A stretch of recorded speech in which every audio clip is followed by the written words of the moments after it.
Good afternoon, distinguished colleagues and friends. Welcome to today's session of a TPTA training on entertainment law.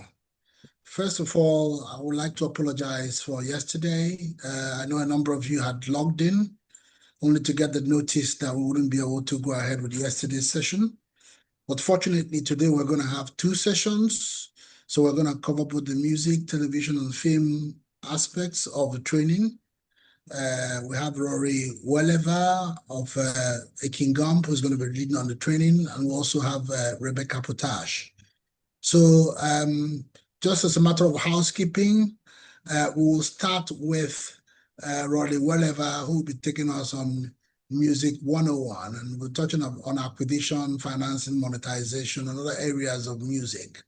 Now I'll do a brief introduction of Rory. Rory will speak for about an hour, 15 minutes, and we'll allow 15 minutes for question time, 15 minutes. I've also said to Rory that we're going to have a mixed group of people, so we better sort of keep it low, so as if we're starting from the scratch.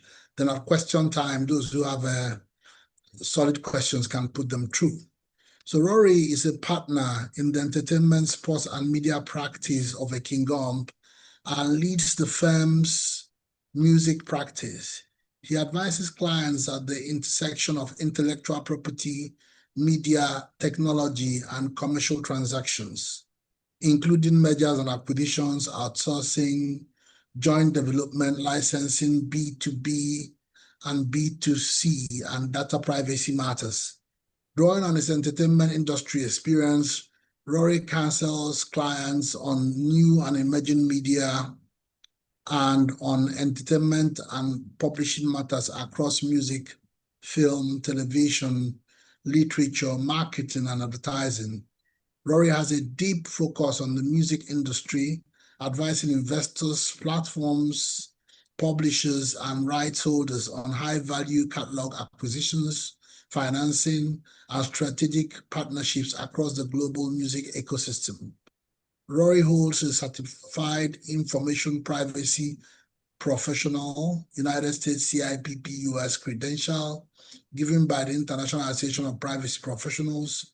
He advises clients regarding the collection, use, transfer, and monetization of data, including in online Internet of Things and cross-border arrangements.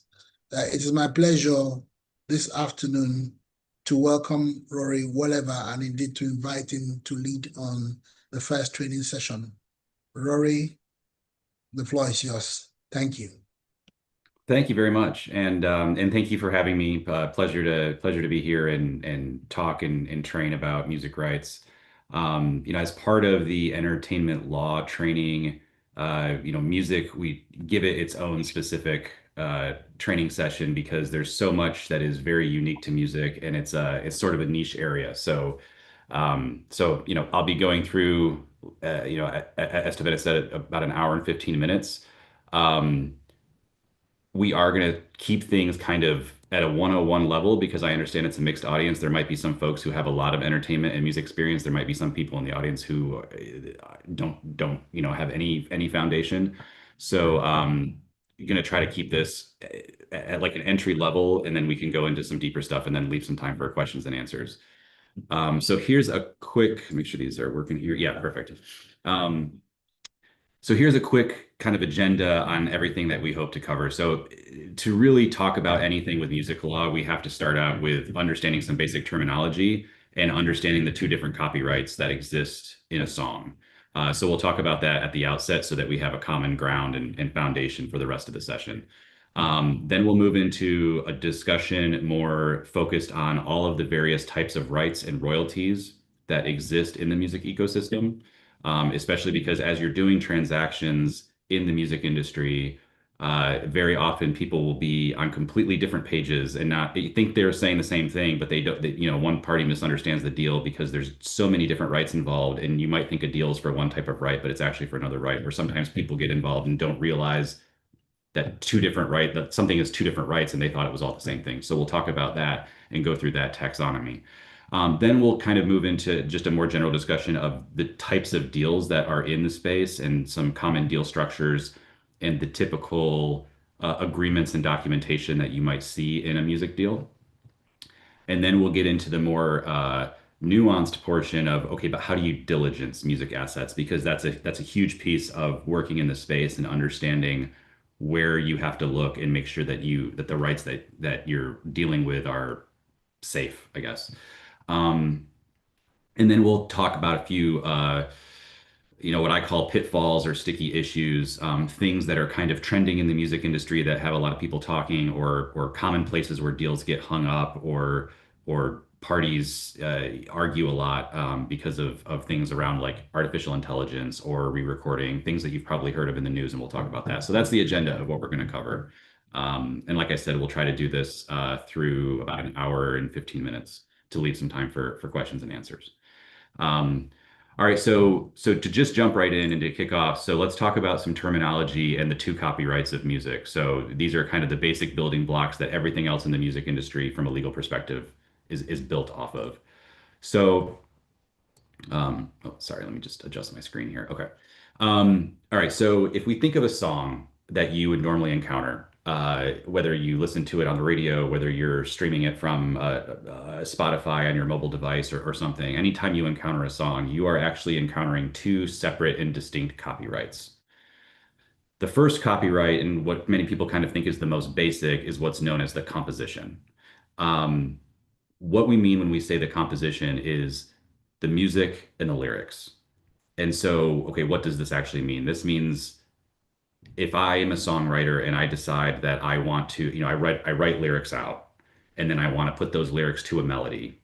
Once I fix those lyrics with a melody or a chord progression onto anything, whether it's a piece of paper, whether it's record it into my mobile phone or something. Those are music and lyrics. That's a composition. That is its own copyright. And that comes into existence the moment it's fixed.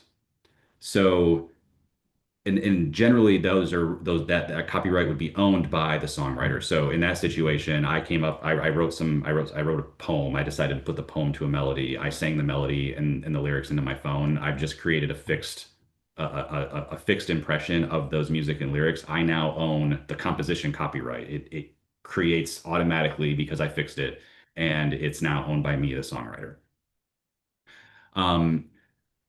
We'll talk a little bit more in later slides about what that generates in terms of royalties, but that's often in the industry kind of also described as publishing. So if you hear someone say, oh, it's on the publishing side, what they mean is it's on the side of the composition. It's on the side of music and lyrics. When a songwriter has a composition copyright, they often assign it to a publisher who basically deals in that copyright on behalf of the songwriter. We'll talk more about those structures and those relationships in a little bit, but compositions and publishing are kind of the same ideas on that side of those two copyrights. That's the one. So, and how long do these last? At least under US law, copyright, you generally have the life of the author plus 70 years beyond the author's death. That typically gets extended outside of the US via the Berne Convention. And there's some nuances to this, and including if something's created as a work made for hire, that changes the timeline. It also changes the ownership. We won't get really deep into that. That's maybe a little bit more relevant for the film and TV aspects that you're gonna hear about later. But so this is the composition copyright, and you will often see this denoted with the C in a circle. We call it circle C sometimes, and that's kind of just shorthand for composition copyright, music and lyrics. So that's the one copyright. What's the other copyright in a song that I'm talking about? You're hearing a song, you hear it on the radio, you play it from Spotify, you're hearing an actual sound recording of those music and lyrics. So the sound recording itself is a completely separate copyright that is ownable and has its own rights attributed to it. It's called a sound recording.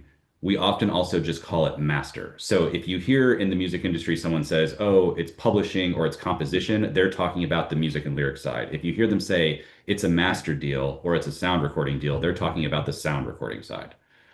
Now, like what is the sound recording? The sound recording is when the artist goes into the studio and actually records a song. they take the music and lyrics that we talked about earlier, that's the composition, and then they perform those music and lyrics into a recording. That recording is its own copyright. And that's denoted by a P in a circle for phonorecord, which is the term that the Copyright Act, at least in the US, the Copyright Act gives to sound recordings. So Circle C, compositions, music and lyrics. Circle P, sound recording, the master recording. Now it can get confusing sometimes because anytime you have a sound recording, it's also including the composition because it is a sound recording of the music and lyrics, but they're two distinct things. And so we have to always keep those two things separate because as you move through transactions in the music industry or you're trying to license things, you need to always figure out, is this a use of just the composition or is this a use of the composition and the sound recording? And so who do I need to talk to make sure I have all the necessary rights? For a very long time, the music industry was always divided on this line. You had record labels owning the sound recordings, and that whole side of the industry kind of kept itself siloed. And then you had publishers who owned the composition and the music and lyrics on the other side. And for a very long time, all the lines in the industry were drawn according to those two separate copyright houses. Now we're seeing more mixture because I think as more money has come into the space and we have investors and a lot of disruptive technology, I think some people are looking at this saying we don't really need to separate the industry between these two copyrights. They're two different copyrights, but we can kind of just blend everything together as long as we keep stuff straight. So now you see some investors who are like, I don't care, I'll buy masters, I'll buy compositions. I'm somewhat agnostic, but at least for purposes of understanding kind of the history of the music industry and when we're talking about these things, you need to understand compositions, music and lyrics, sound recording, the actual master that was recorded that is performing the music and lyrics. Same rules about copyright in terms of duration, life of the author plus 70 years. Here, the work for hire distinction on the sound recording, the work for hire distinction comes in a little bit differently because record labels who tend to own the sound recordings would usually try to organize those deals as work made for hire so that the record label was the author of the sound recording instead of the performing artist. That's a little nuanced, and maybe if we have time at the end, I can talk a little bit more about that tension. But for purposes of our conversation now, I think it makes sense to understand that the sound recording is the actual recording of a song, usually and traditionally owned by a record label who, went into a recording agreement with an artist to go put them in the studio and have it recorded. That's the master. And now what's performed on the master is the composition, which is the music and lyrics, which was originally owned by the songwriter and then usually given to a publisher. In a little bit, I'll walk us through an entire slide that goes through the life cycle of a song and how it gets through the entire music ecosystem so everything can tie together. But for right now, I think that's enough for now. So I'll move on to the next slide. All right, so what are some other terminology that we just need to know for our conversation today? We've already talked about some of these things. So a publisher is on the composition side, and they are traditionally the entity that would buy compositions from songwriters and then basically represent the songwriters and go try to monetize the songs, go find artists to record them, go find commercials or film to put the song in, go find opportunities to print lyrics or to print sheet music or anything that would exploit and monetize the music and lyrics that a songwriter created and then gave to the publisher. On the flip side, which we already talked about, record labels, those are traditionally the entities that would work with the recording artists and find recording artists, sign them to record deals, and get them to go in the studio and record the compositions. We're going to talk about PROs, and you're going to hear a lot about PROs in the music industry. What is a PRO? It is a performing rights organization.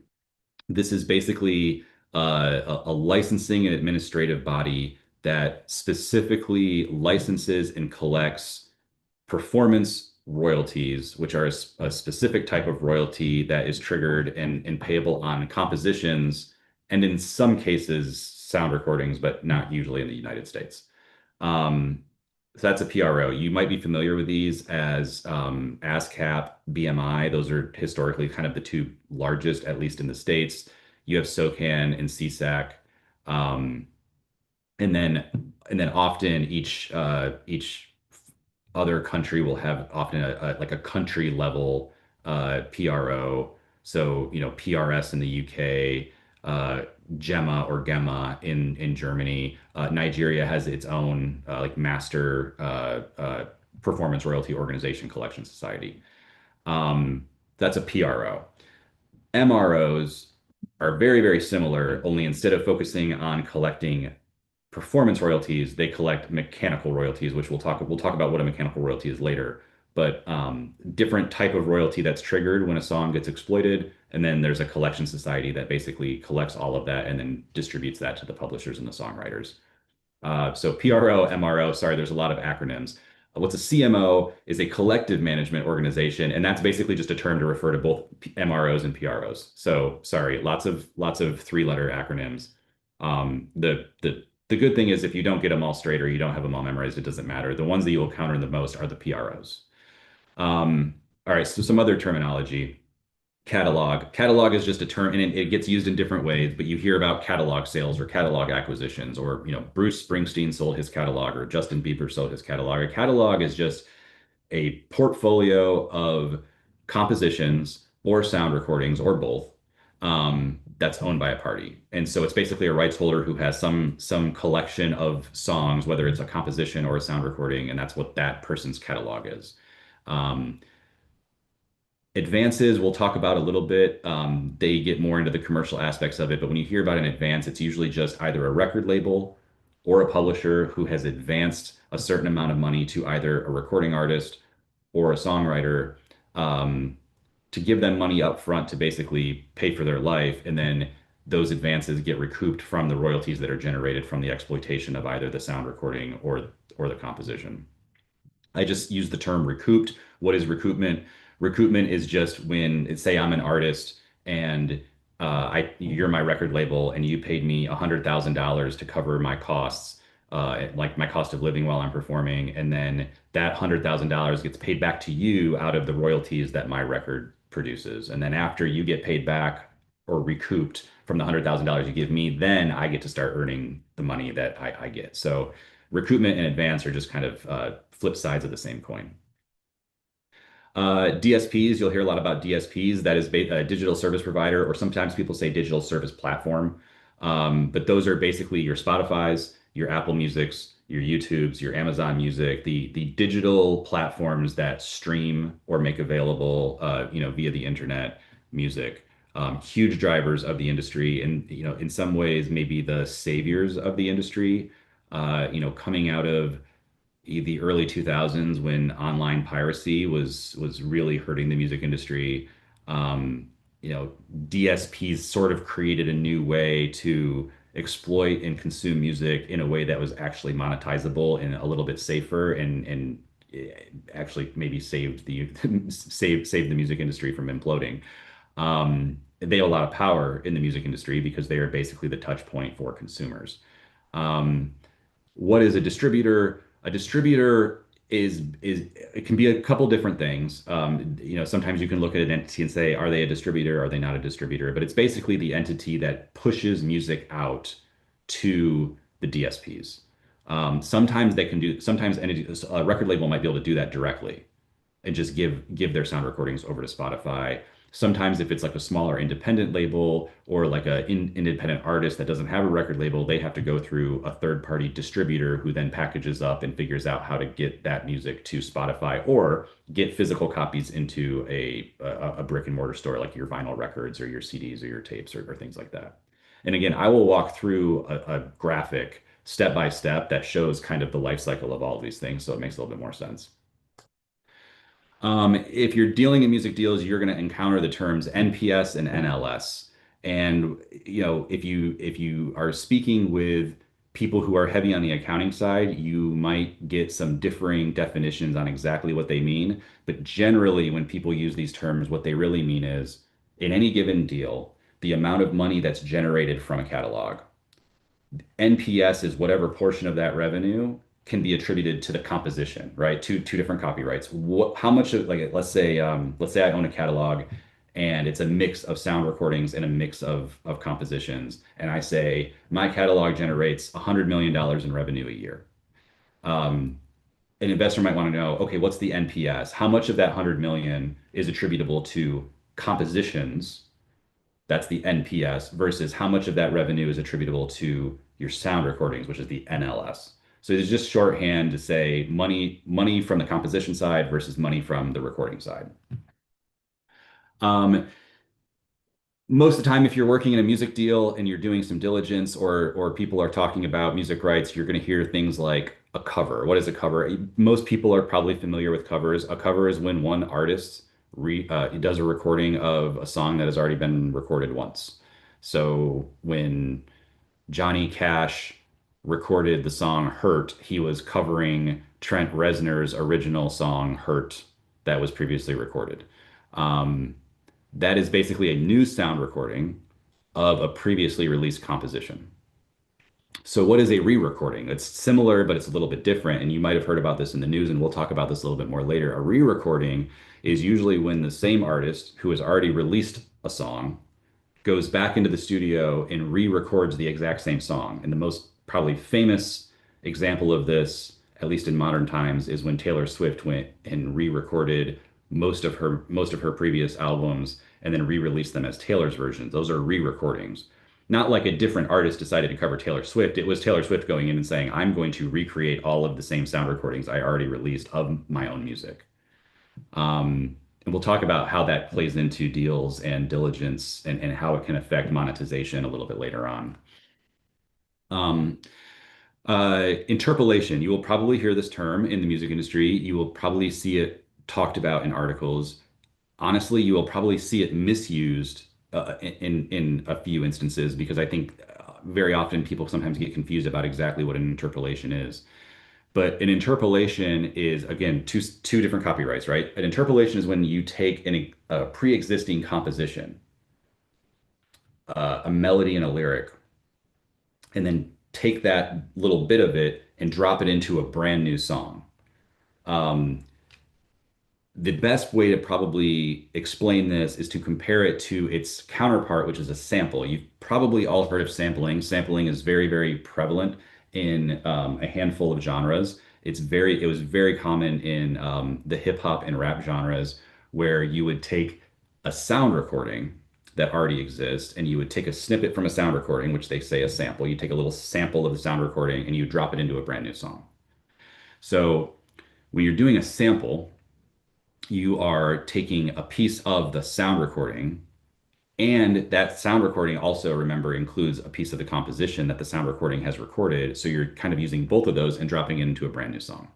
An interpolation is very similar, except you're not using that pre-existing sound recording. You're just re-recording the music and lyrics of another song and dropping it into a brand new song. So cover, interpolation, sample, these are all very similar concepts, but they differ as to which of the two copyrights are being used and how they're being used. And if there's questions on that, I can give some examples, or we can talk about it a little bit more later during the question section. To revert or reversion, this is another thing that you will hear about in any music deal. It is a major driver of the valuation process of any catalog when an investor is trying to decide how much a catalog is worth. Reversion, I always like to make sure that it's clear that there's two different kinds of reversion that we encounter in the music industry. One is contractual reversion, which basically means somewhere in a deal, one of the parties got a contractual right to take something back. The more concerning type of reversion in the music industry is what's known as statutory reversion, which is something that occurs under the United States Copyright Act that says after 35 years, an artist can take back a grant that the artist already made to somebody, and there's nothing anyone can do about it. And it doesn't matter about if you try to write an agreement around it or waive it, you can't waive it. It's inalienable. So basically what it means is if go back to our previous example, say I'm a songwriter, I grant a song to you, the audience. You're my publisher. You're my collective publisher. I grant my song to you. I can say I'm going to grant it to you for the life of its copyright forever. But it doesn't matter that I say that because after 35 years, I have the right to file a termination notice and take my music back from you. So if you think about it, this can really, really affect how music gets valued and when people want to buy stuff. Because if you're looking at a catalog and you say, I want to go buy this artist's rights, you have to think, well, wait a minute. I'm only going to get those for 35 years. And if I'm buying those rights from somebody else to whom the artist already granted, well, they might have already used up 10 years of that 35-year cycle. So I might only get them for 25 years before the artist can take them back. So reversion is a very big deal in the music industry. In theory, it applies to all copyright, not just music. It applies to books. It applies to software to the extent software is copyrightable. But we see it play out very much more in music because of the nature of music, because of the fact that music has such a long shelf life. So it's a little bit, it's a little bit more, it has a little bit more teeth in the music industry than it does in some other types of copyright and media. All right, and so then another term, especially because we'll talk about some royalty types, is you'll hear syncs, right? A synchronization. What is a sync? A sync is when you take a recording of a song and you synchronize it to an audiovisual work. So this is if, and you experience these all the time, a popular song gets placed in a commercial, or it gets placed in a feature film, or it's the introductory music on a television show. Those are all syncs or synchronizations.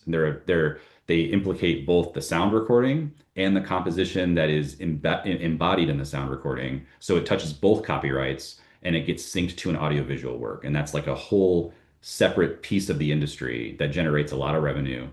And so you have to think about like, that's a huge piece of any catalog. You know, how syncable is this song or how syncable is this catalog, because that can really drive a lot of revenue. All right, moving on. All right, so I promised I would kind of walk through everything to try to make all of that we just talked about make a little bit more sense. So we'll walk through everything from the beginning of a song, and I warn you that the chart that we're about to walk through, when it's complete, will look like a complete mess, which I kind of do by design because I think it demonstrates just how messy and how interconnected the music industry is and all of the different touch points. So there's a pedagogical reason for that, but we'll do it one step at a time so you guys can follow. So I'm gonna see if I can move this screen so I can see everything. Okay.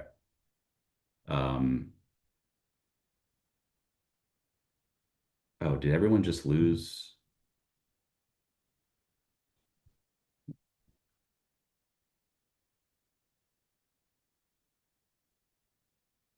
There. Okay. I think you can all see my screen now. Okay. So moving through, we start with the most basic building block of the music industry, which is a songwriter who writes a song, music and lyrics. I write down some lyrics, I come up with a melody, I either write that down on paper or I sing it into my recording device or whatever. I have just created a Circle C composition.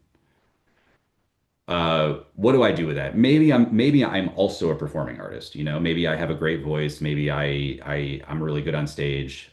Maybe I could record it myself. But let's say in this example, I'm just a songwriter. So I need to go find an artist who will record my song for me. I can do that myself, or sometimes if I have a publisher, which we talked about, maybe the publisher will find someone for me to help exploit my song.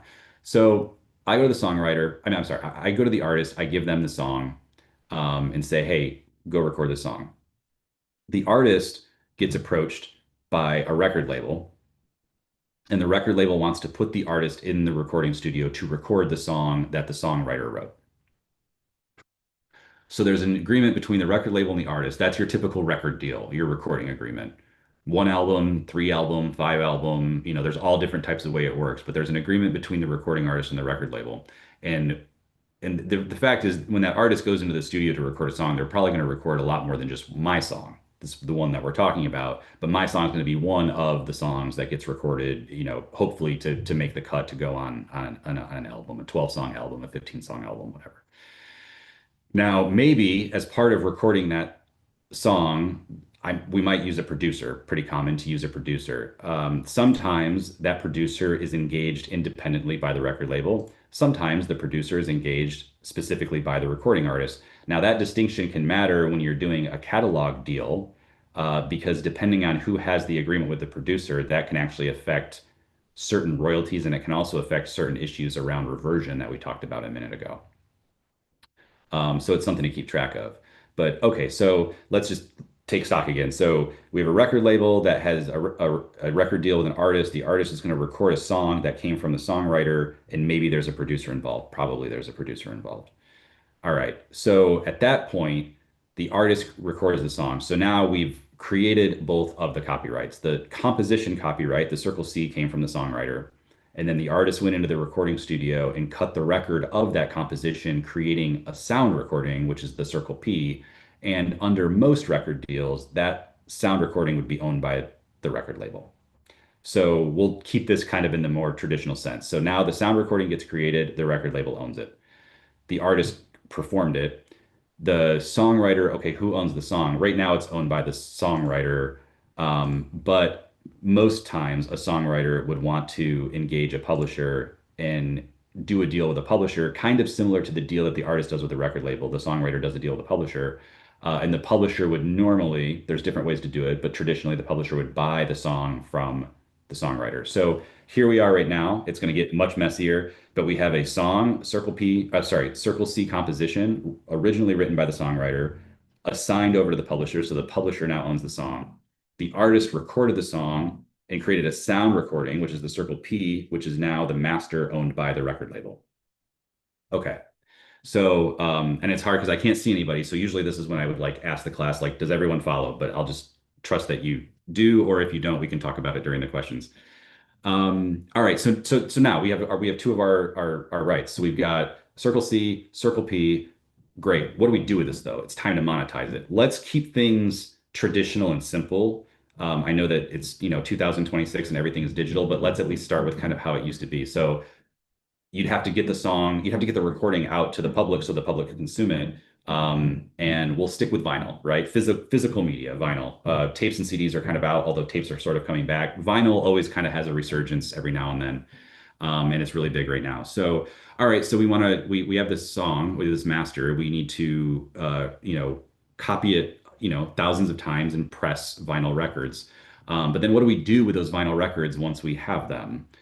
We got to sell them. So, sorry, I'll explain these in a little bit. So the record label wants to press the vinyl. Well, that's interesting because the record label owns the sound recording, but the record label doesn't own the song. It doesn't own the composition. So the record label has to license the composition from who owns it, the publisher. Well, okay, so now the artist recorded the composition for the record label.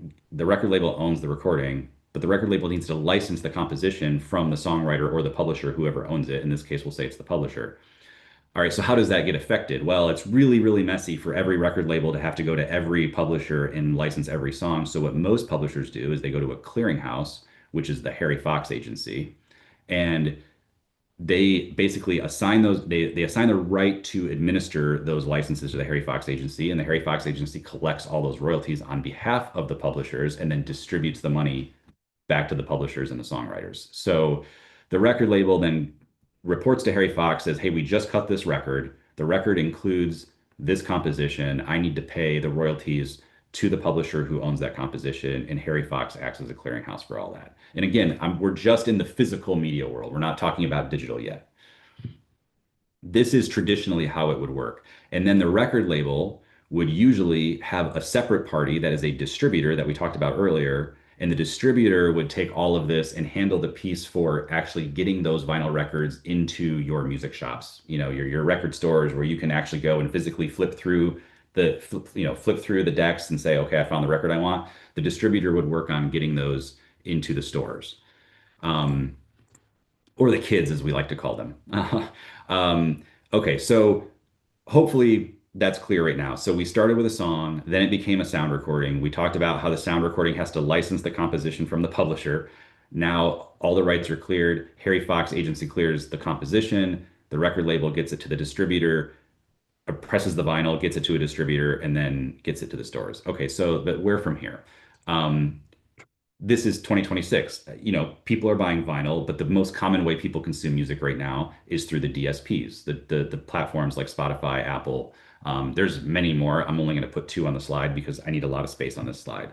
So Spotify and Apple are almost like their own stores, right? That's how we consume the music. Well, they don't have the rights to either of these things. There's two copyrights in a song. They need the rights to the sound recording. They get those from the record label. Sometimes they get those directly. For the majors will actually enter into direct deals with Spotify and Apple and grant them blanket licenses, meaning just it covers their whole portfolio of catalogs. They'll give blanket licenses to Spotify, Apple, Amazon Music, Deezer, to cover the sound recordings and be able to, push those songs out digitally to end users. Um, it's not always direct though. Sometimes if you are like an indie label, a smaller label, you might not have the clout to do a direct deal with Spotify, so you end up having to go through an independent distributor also. Kind of so just like the distributors originally figured out how to get vinyl and CDs and tapes in physical media into stores, they also work to get the digital media to the DSPs. So again, depending on the size of the record label, sometimes it's a direct deal, sometimes it goes through a distributor. That's why you see kind of the optionality in the dotted lines here. Okay, so if I'm Spotify and Apple, I just got my rights to the sound recordings from the record label or indirectly through the distributor on behalf of the record label. Okay, but now it's a little bit different because remember, they only have the sound recording. The labels in the platforms haven't cleared the composition rights yet. They've only got the sound recording. So they have, just like the record label had to get the rights from the publisher to press the vinyl, Spotify and Apple have to get the rights from the publishers to stream the song because it's exploiting and monetizing the composition. Now, that Harry Fox was always the clearinghouse for all of this, but since the Music Modernization Act, we kind of split it up. So Harry Fox still kind of handles physical media, but now all of the digital media gets handled by the Mechanical Licensing Collective.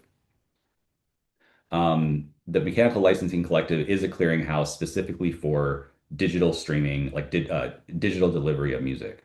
So now, just like the publishers used to go to Harry Fox to act on their behalf, now they give the same rights for digital to the MLC. The MLC acts as a clearinghouse just like Harry Fox did. They pass those rights on to Spotify, Apple, Amazon, Deezer, and then those platforms pay the MLC. They're called mechanical royalties. You heard me mention mechanical royalties earlier, and we'll talk about it again in the next segment. But mechanical royalties are the royalties that are due anytime you press or stream.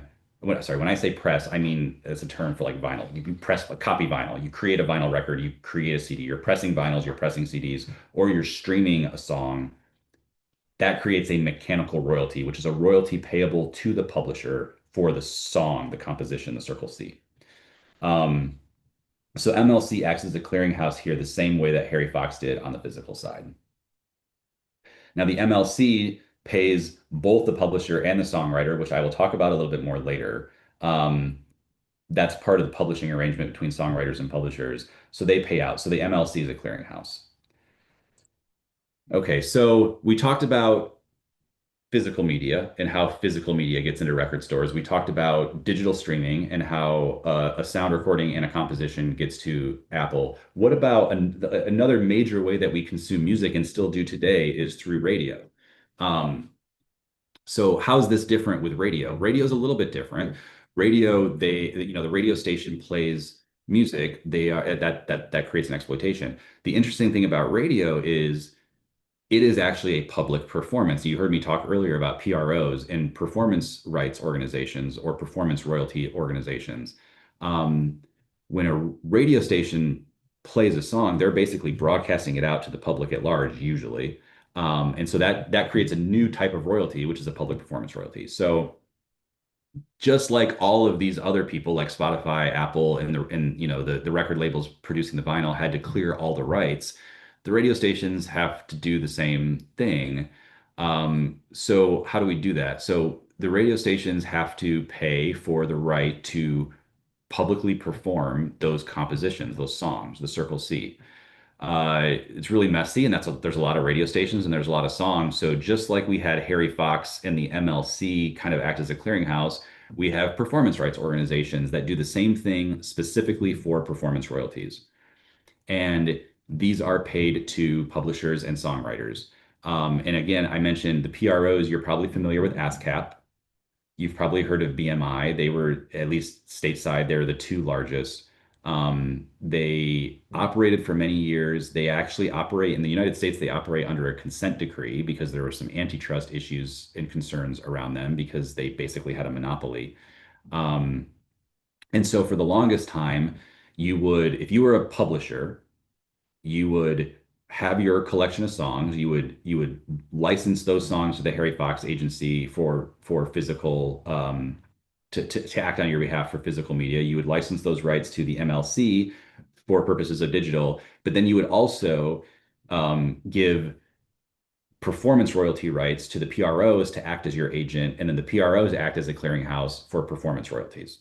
So then the radio stations, and sorry, I'm getting ahead of myself here. We started with ASCAP and BMI, then there was CSAC, now there's GMR, then there's SOCAN, now there's Alltrack. There's been a proliferation of performance royalty organizations, and it's probably a topic for a different time. I'd be happy to talk about it because it's very interesting to me, but there's really no rule on how many performance royalty organizations there can be. And so at some point we might hit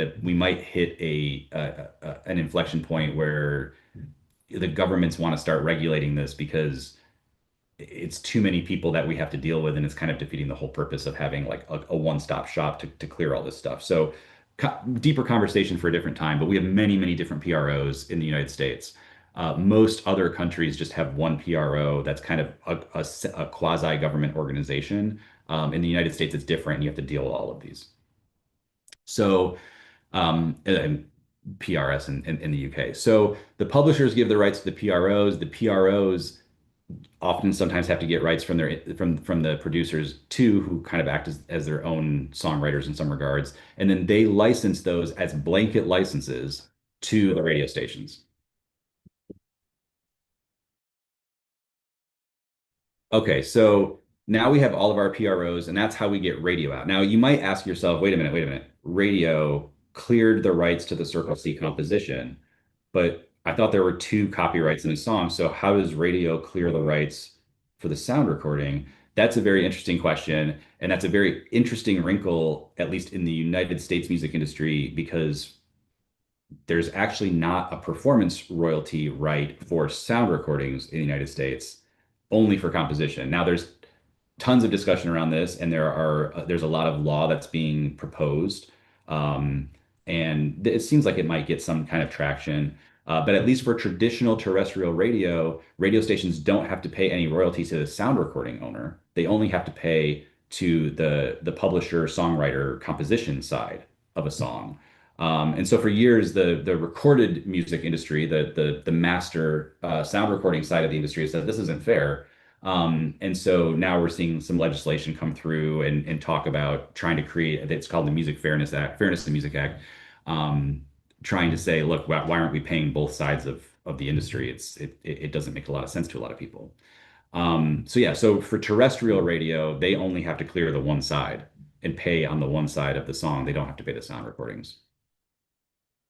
That's one type of performance, terrestrial radio. What about, I mean, you're probably all familiar with a very other common type of performance of music, which is live music.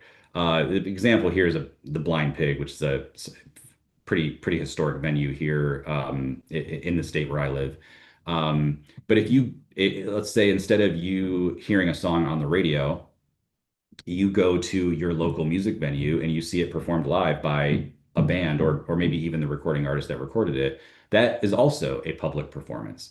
And so just like the radio stations need to clear the rights to publicly perform the composition over the radio, the venues need to clear the rights to have those compositions publicly performed in their venues. And so they have to go through the same situation, and they have to get a blanket license from the PROs to say, all right, I have live music here, this many nights a week. My venue holds this many people. And then there's a formula that determines like how much that venue has to pay to the PROs to clear the performance rights for any music that might get performed live at their venues. And it's not just music that's performed live. If they have music playing over the radio or the sound system, it's a different type of license, but they also have to clear that because that's also a public performance of the composition. And now again, we're only on the composition side of the song. None of this touches the sound recording side of the song. So back to that whole, fairness in music. Is it weird that we only pay one side on public performance? All right, so that's live music, terrestrial radio music. Okay, but now there's a different type of radio, right? This is modern times. We have these other types of kind of streaming radio. Is it, Pandora? Is it Spotify? Well, it's different than Spotify. The law actually treats these like a Pandora a little bit differently. And without getting too deep into it, here's like the main difference. Um, Pandora, from the law's perspective, acts more like a radio station because I can't directly interact with it and tell it specifically the songs I want to play when I want to play them, like I can on Spotify or Apple. With Pandora, I can trigger a station that's the genre I want or might be based off songs that I like, but it is still going to decide what the song, kind of like a disc jockey at a traditional radio station decides what to play. Pandora is still deciding what it wants to play to me. I don't really get to tell it what to do. So it's different than Spotify and Apple. Now, just like Spotify, Apple, terrestrial radio, and the music venue, Pandora has to clear the rights to the composition for the public performance of the songs that are played on Pandora. So it has to get rights from the PROs, just like all of these other people we've already talked about. Where it's a little bit unique and strange is it also, because of the type of radio it is, does have to pay for the sound recording side of things. And now we could talk forever about why that is, and that's way too deep for now. But I think it's just worth knowing that when you deal with a thing like Pandora, that is like the one situation where there actually is a royalty due on both sides of the song. It has to clear the composition and it also has to clear the sound recording. Now, how does it clear the sound recording? Just like we have the MLC and Harry Fox and the PROs on the publishing side to act as clearinghouses, we have Sound Exchange, and Sound Exchange has some counterparts in other countries that kind of do the same thing. Sound Exchange acts as a clearinghouse for the for the digital public performance of the sound recording, which is, you'll also hear the term neighboring rights, which we'll talk about.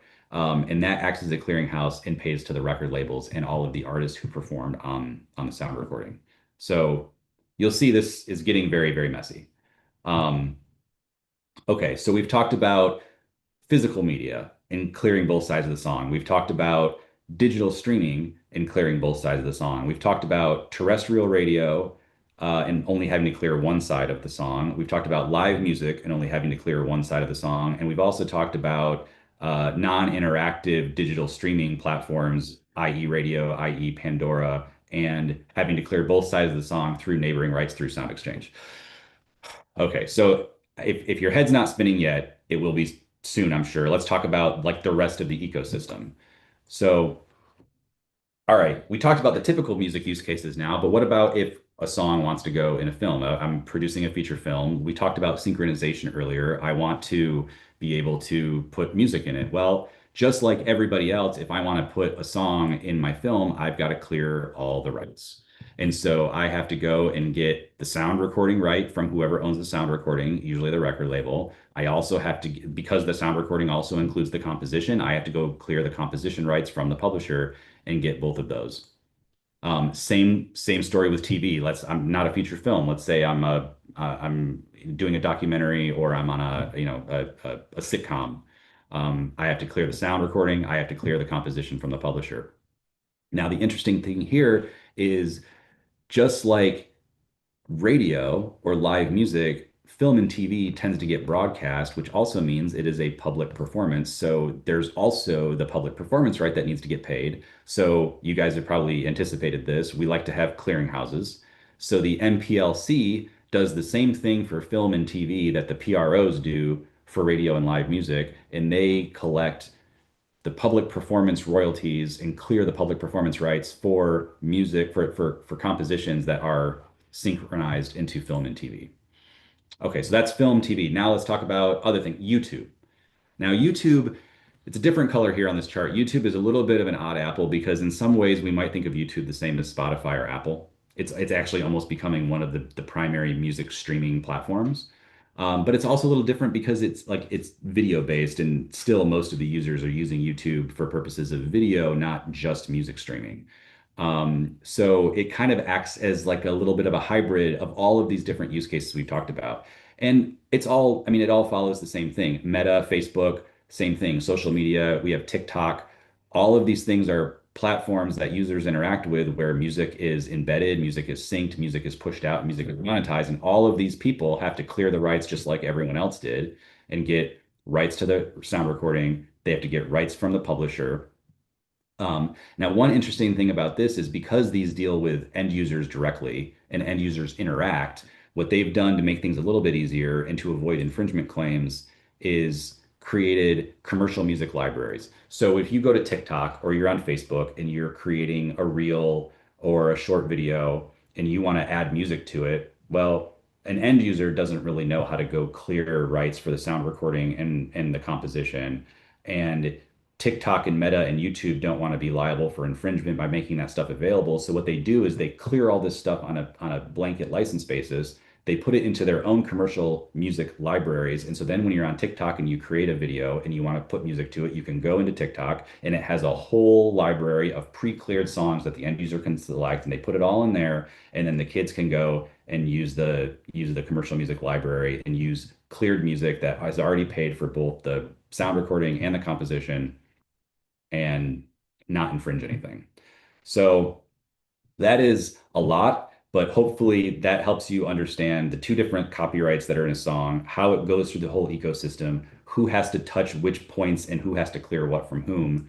And now the fun thing about it is now we have AI, which the next wave of licensing and clearances now is all of these people like the record labels and the publishers deciding whether or not they're going to license all of their works to AI to allow AI to do it.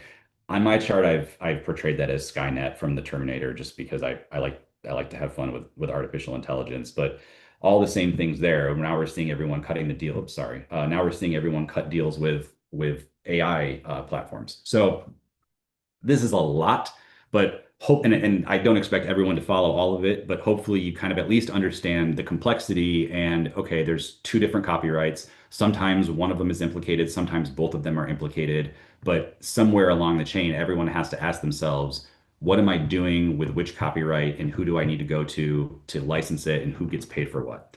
So let's actually talk about the rights that we have. So I talked about mechanical royalties. These are payable anytime a composition, the music and lyrics, is reproduced. That's physically, like vinyl in our example, or that's digitally, like Spotify, Amazon, Apple, or Pandora, YouTube. Now that those are regulated rates in most jurisdictions. In the United States, it's regulated by the Copyright Royalty Board. Um, Anytime, and again, that's on the composition side. So publishers and songwriters get mechanical royalties. There's a typically a writer share and a publisher share, which I will not go into too much detail right now, but if we have time at the end, I will. Performance royalties, we talked about those. Those are our PROs. That's anytime a composition is publicly performed, radio airplay, concerts, film, TV, streaming. Those are collected by PROs, ASCAP, BMI. In Nigeria, it's COSAN, or they might say COSAN, but that's the Nigerian PRO. And again, that's writer share and publisher share, which I will talk about if we have time at the end, because that's kind of a nuance in how things get paid. But mechanical royalties, performance royalties, synchronization royalties we talked about. That's when you take a song and you synchronize it to film and TV. That touches both the sound recording itself, but then the sound recording it embodies basically the composition. And so when you sync a song, you have to clear both sides of it. Master and label royalties, that's for master use. Those are paid to the rights holders, usually record labels, and then usually, so if a record label collects money from a sound recording use, then they keep some of that money, and then usually their record deal with the artist who recorded the music for them has a contractual obligation to pay some royalty, 8%, 10%, 12%, 15%. It depends on how much clout the artist has. And then neighboring rights is what we talked about. It's a little bit of a blanket term, but it's that sound exchange, it's that public performance of sound recordings that doesn't apply across the board. It only applies to certain situations. And when you do deals in the music space, you could be doing deals for any one of these things. So if you are watching something or you're reading something and it says, Bruce Springsteen sold his catalog or Justin Bieber sold his catalog, sometimes the press isn't always exactly right. It doesn't necessarily mean they sell the whole catalog. Sometimes an artist will only sell one little slice of this. They might do a deal and say, I will sell you all of my neighboring rights, which is can be a lot of money, but it doesn't mean that artist is giving away all of their other rights to everything else. They're just saying, look, whatever money comes in from the public performance of sound recordings for which I get paid, I'll sell that money to you. You can pay me now, and then you can collect it for the rest of the time that it produces. So yeah, it's important to know the deal and to know which rights are at play and understand like which royalties come from which piece, which copyrights, and when they're triggered. So again, just to kind of like wrap this up, we've got, publishers and master, like publishing and masters. So the publishing side, again, that's the songwriter. They usually retain the copyright composition until they give it to a publisher or an administrator. I'll talk about that distinction in a minute. What does that look like? So if I'm a songwriter and I go into a publishing deal, there's a few different ways that I can do this, and there's another slide that kind of depicts this, but sometimes I'll just assign all of my rights over to the publisher. And in that situation, the publisher essentially owns the songs after that. But contractually, I still get rights to royalties. And then there's a few nuances.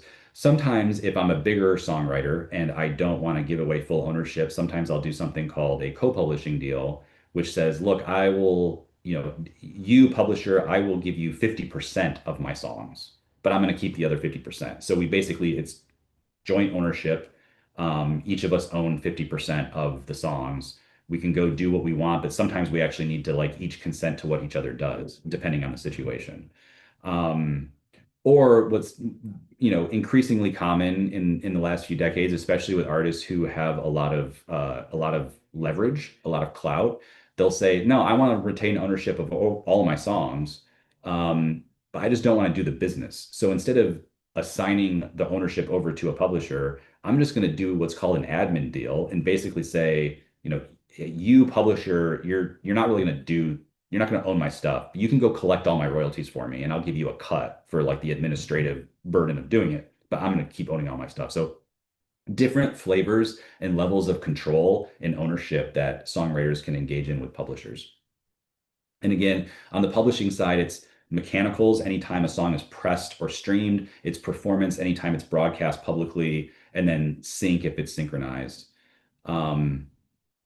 Again, I have that note on there about writer's share being 50%, and it's not assignable. If we have time at the end, I'll talk about that a little bit more, but I want to make sure we get through the rest of it, and that can get a little messy.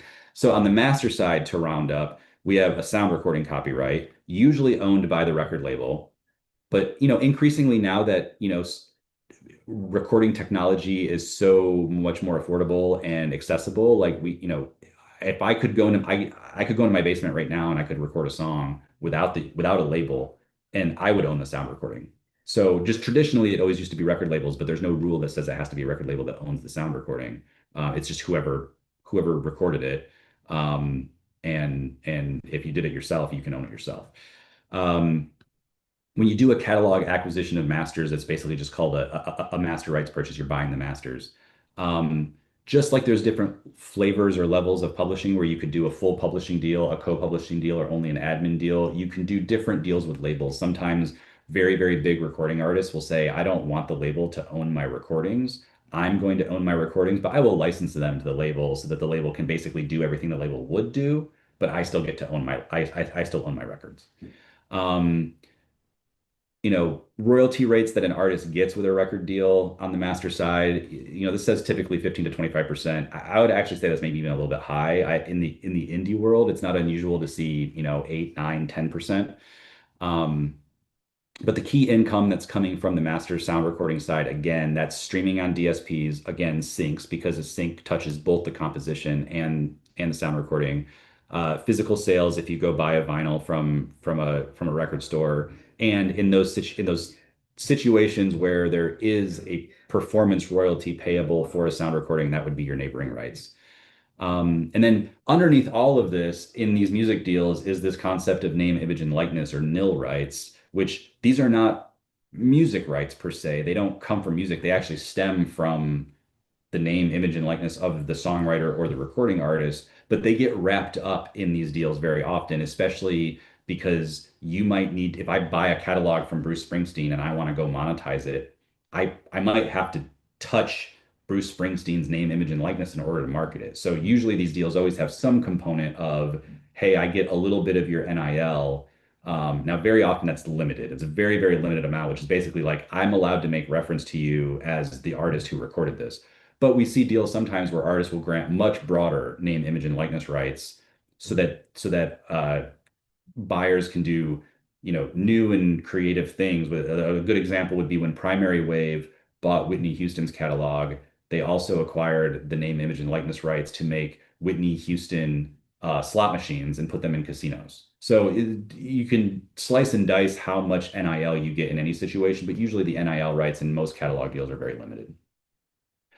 All right, so common music deal structures. I mean, we actually have already talked about a lot of this, but just, catalog acquisitions, that's kind of what we talked about the most.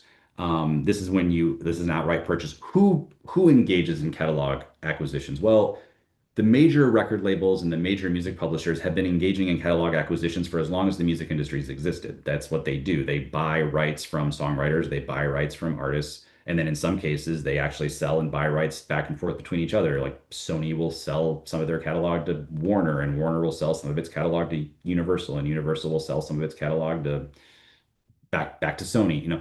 So those are catalog acquisitions. But when you hear it in the news lately, it tends to be more like these newer players, these newer financial institutions or private equity sponsors who've decided to get in the game of music, and they go and they buy rights. So examples of that were, I just mentioned Primary Wave. You have Hypnosis, which is now Recognition Media. You have Lyric and Harborview. You have all of these like smaller shops that have decided to start building their own music portfolios, and they're doing that through catalog acquisition. Those are usually going to in the first instance, those are going to the artist and paying a lump sum for some type of ownership, and that's usually based on a multiple of NPS or NLS, depending on whether it's a deal for their publishing or if it's a deal for the sound recording or both. And those multiples you'll see sometimes 12 to 20x for a decent catalog. Sometimes they're 5x for like brand new artists, and certain iconic legendary artists, like we see multiple sometimes that can get up to like 27x. So the economics can go all over the place.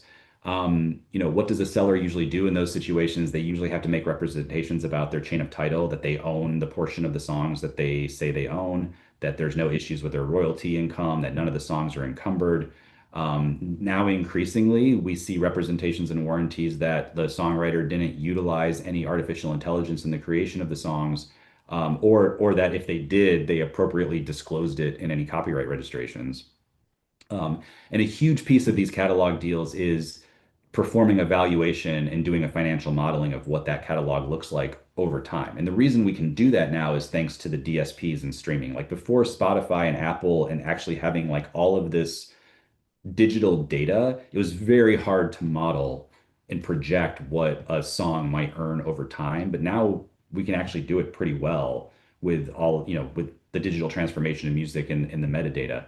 So, and that's usually performed by a valuation firm. So you have Citrin Cooperman, or you have FTI or Virtu. These are companies that will come in and they know how to look at a catalog of music assets and look at the financial statements and go, okay, we project that this is what it's going to earn over time, and then that's how the investors decide whether it's worth it to pay or what they're going to pay.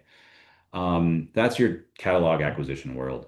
We also see deal types that are a little bit of a different take, which is not outright ownership of a catalog, but instead some type of loan or royalty advance that an artist can use. Where you see these more commonly is with smaller artists or up and coming artists who aren't maybe in a position where they want to sell their entire catalog, but they need to finance their next album or they need to finance their next world tour. And so there are companies that will say, hey, we'll loan against your catalog, and here's $250,000, or here's $1 million, or here's $5 million to fund your operations and your tours. And what we're going to do is we're going to lend that money to you, and it's backed by the royalties that your catalog's generating, and then we collect those royalties for that period of time until the loan term's over, and then everything goes back to what it was.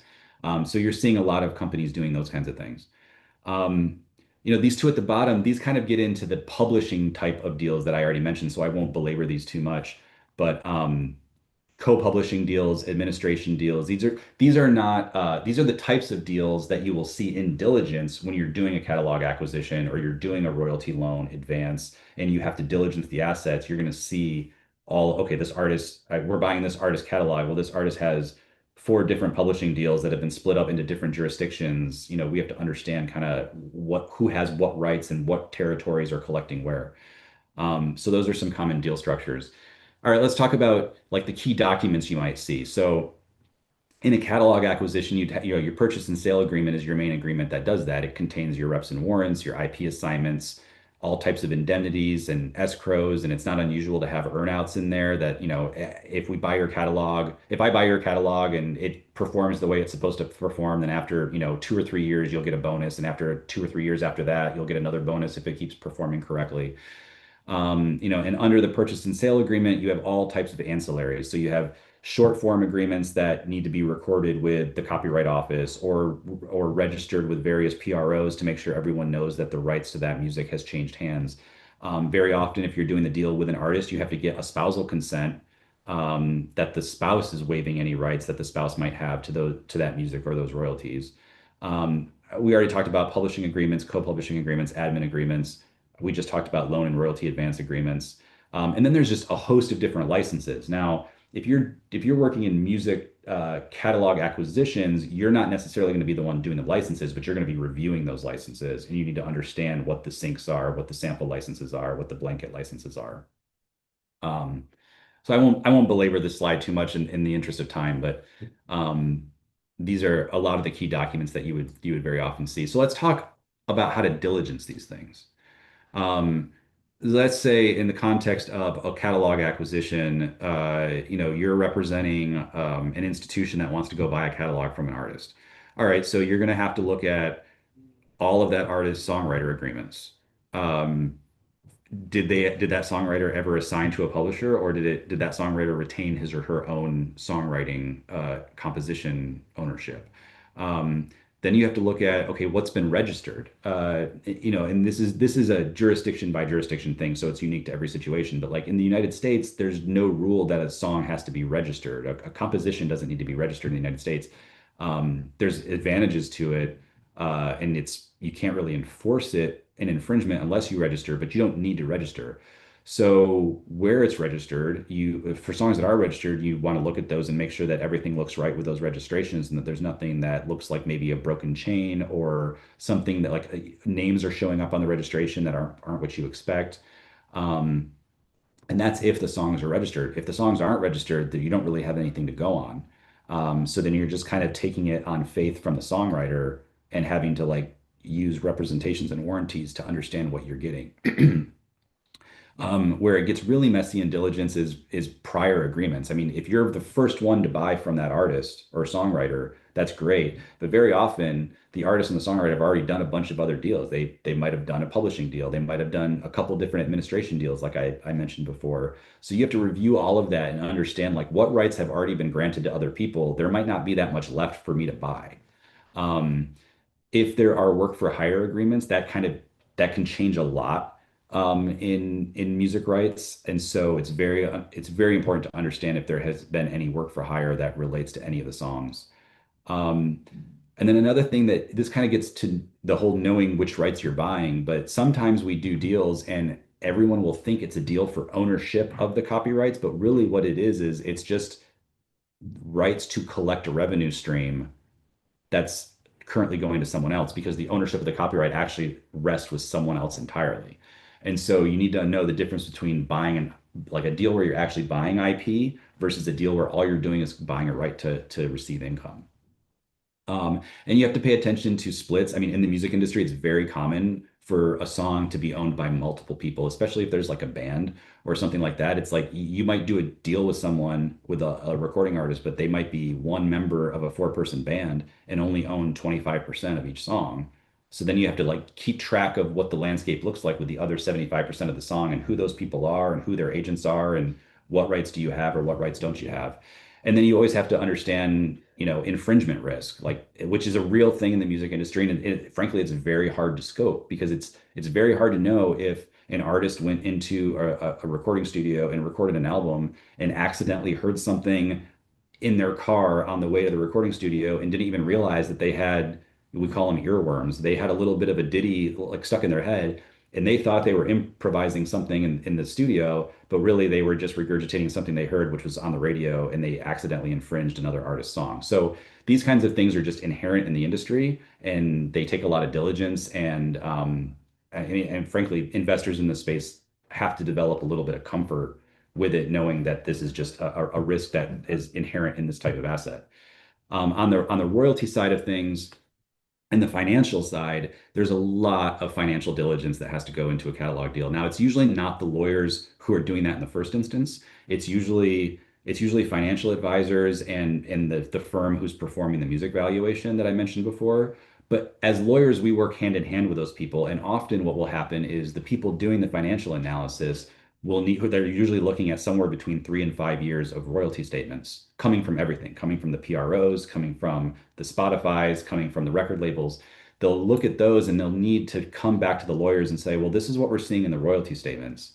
Can you confirm that this is what it should look like based on what you're seeing in the legal agreements? And so we'll do a lot of what we could just call royalty reconciliation, where we look at what's actually getting paid out in statements versus what we think should get paid out from the agreements. And the lawyers will have to talk with the financial advisors and try to make sense of everything. Um, like another big piece of doing the diligence here, I talked about it briefly, but it's registration. Now, in music deals, when you talk about registration, it's important to know that you're talking about two different things. There's registration of the copyright, which is with the Copyright Office. And like I mentioned before, you don't need to register a copyright necessarily. There's advantages to doing it. There's also another type of registration, which is with PROs or like other collection societies. Now, those are two different things. So if someone says, "Oh, these songs aren't registered," that might be, if they mean they're not registered with the Copyright Office, that might be like, okay, well, that's not really necessary. We might want to talk about whether there's certain songs that would be worth registering because of the benefits that come with registration. But if what they mean is these songs aren't registered in that they haven't even been registered with the PRO, that's like, oh, that means there's probably tons of money sitting in a black box at one of the performance rights organizations, and they don't know who to pay to. So you might have money, or this catalog might have money just sitting somewhere that's not getting received because no one registered it with the PRO. So registration can mean two different things in the music deals. And so just always make sure you know which one you're talking about. And then, as I mentioned before, you always have to pay attention to any third-party rights that are implicated by the catalog that you're acquiring, whether that's some of these songs were covers, some of these songs might have samples that never got appropriately cleared. Some of these songs might have, you might think that the artist owns 100% of the song, but it turns out they have a few songs that they wrote with their best friend or their former bandmate or their former spouse, and the spouse has 50% ownership over two or three of the songs. Like you have to try to do everything you can to flesh those things out. And then the big thing that you have to deal with as any part of this is moving into part 5. These are the pitfalls and sticky issues. I'm going to actually skip forward since statutory termination rights. So this was what I talked about at the beginning of the session that is somewhat unique to the United States, although there's versions of this in other jurisdictions, but this is the idea that it doesn't, like, even if an artist assigned the entire life of a work to another party in perpetuity, it doesn't matter if it says in perpetuity. After 35 years, the artist can get that work back if they follow this procedure that exists in the Copyright Act. And so anytime you're buying any music right from anybody, you like the base assumption is the longest you'll own it is 35 years because most people want to assume that the artist will take the work back. Now, if the artist has passed away, that right actually transfers to the artist's heirs. So the estate of the artist after the artist's death can actually do the same thing. This is a very touchy issue in the music industry. It affects every deal. It affects how you value deals. It affects the financial performance. And in some ways, you're playing guesswork. And where it gets really difficult is you have to know when the first grant occurred, because you might think you're buying from someone who, and you go, okay, so I have 35 years, but if they got that right from a prior artist earlier, you have to know what that is so that you have the right clock set. Because you might think you get 35 years on it, and you're really only getting 25 years because 10 years of that has already run from a prior grant that started the clock earlier. So termination is a very big deal, and needs to be scoped correctly when you're doing any type of catalog investment. Um, Another sticky issue that I think is worth mentioning in any music deal is the issue of letters of direction. Now, you remember the slide that I walked us through earlier for a while that ended up looking like absolute chaos after all of the different people and the rights clearances and everything like that.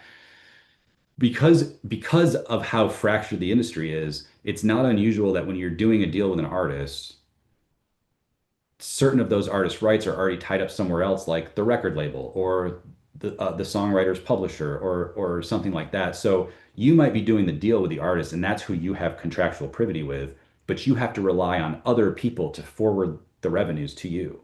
But you don't have contractual privity with them. What we do in the music industry is we send something called a letter of direction that basically is like, so for example, if I bought if I bought an artist's master rights, that's basically the artist saying, "Hey, look, any money that I get off of the sound recordings that I recorded for Universal, I'm picking a major label, Universal, I will sell to you."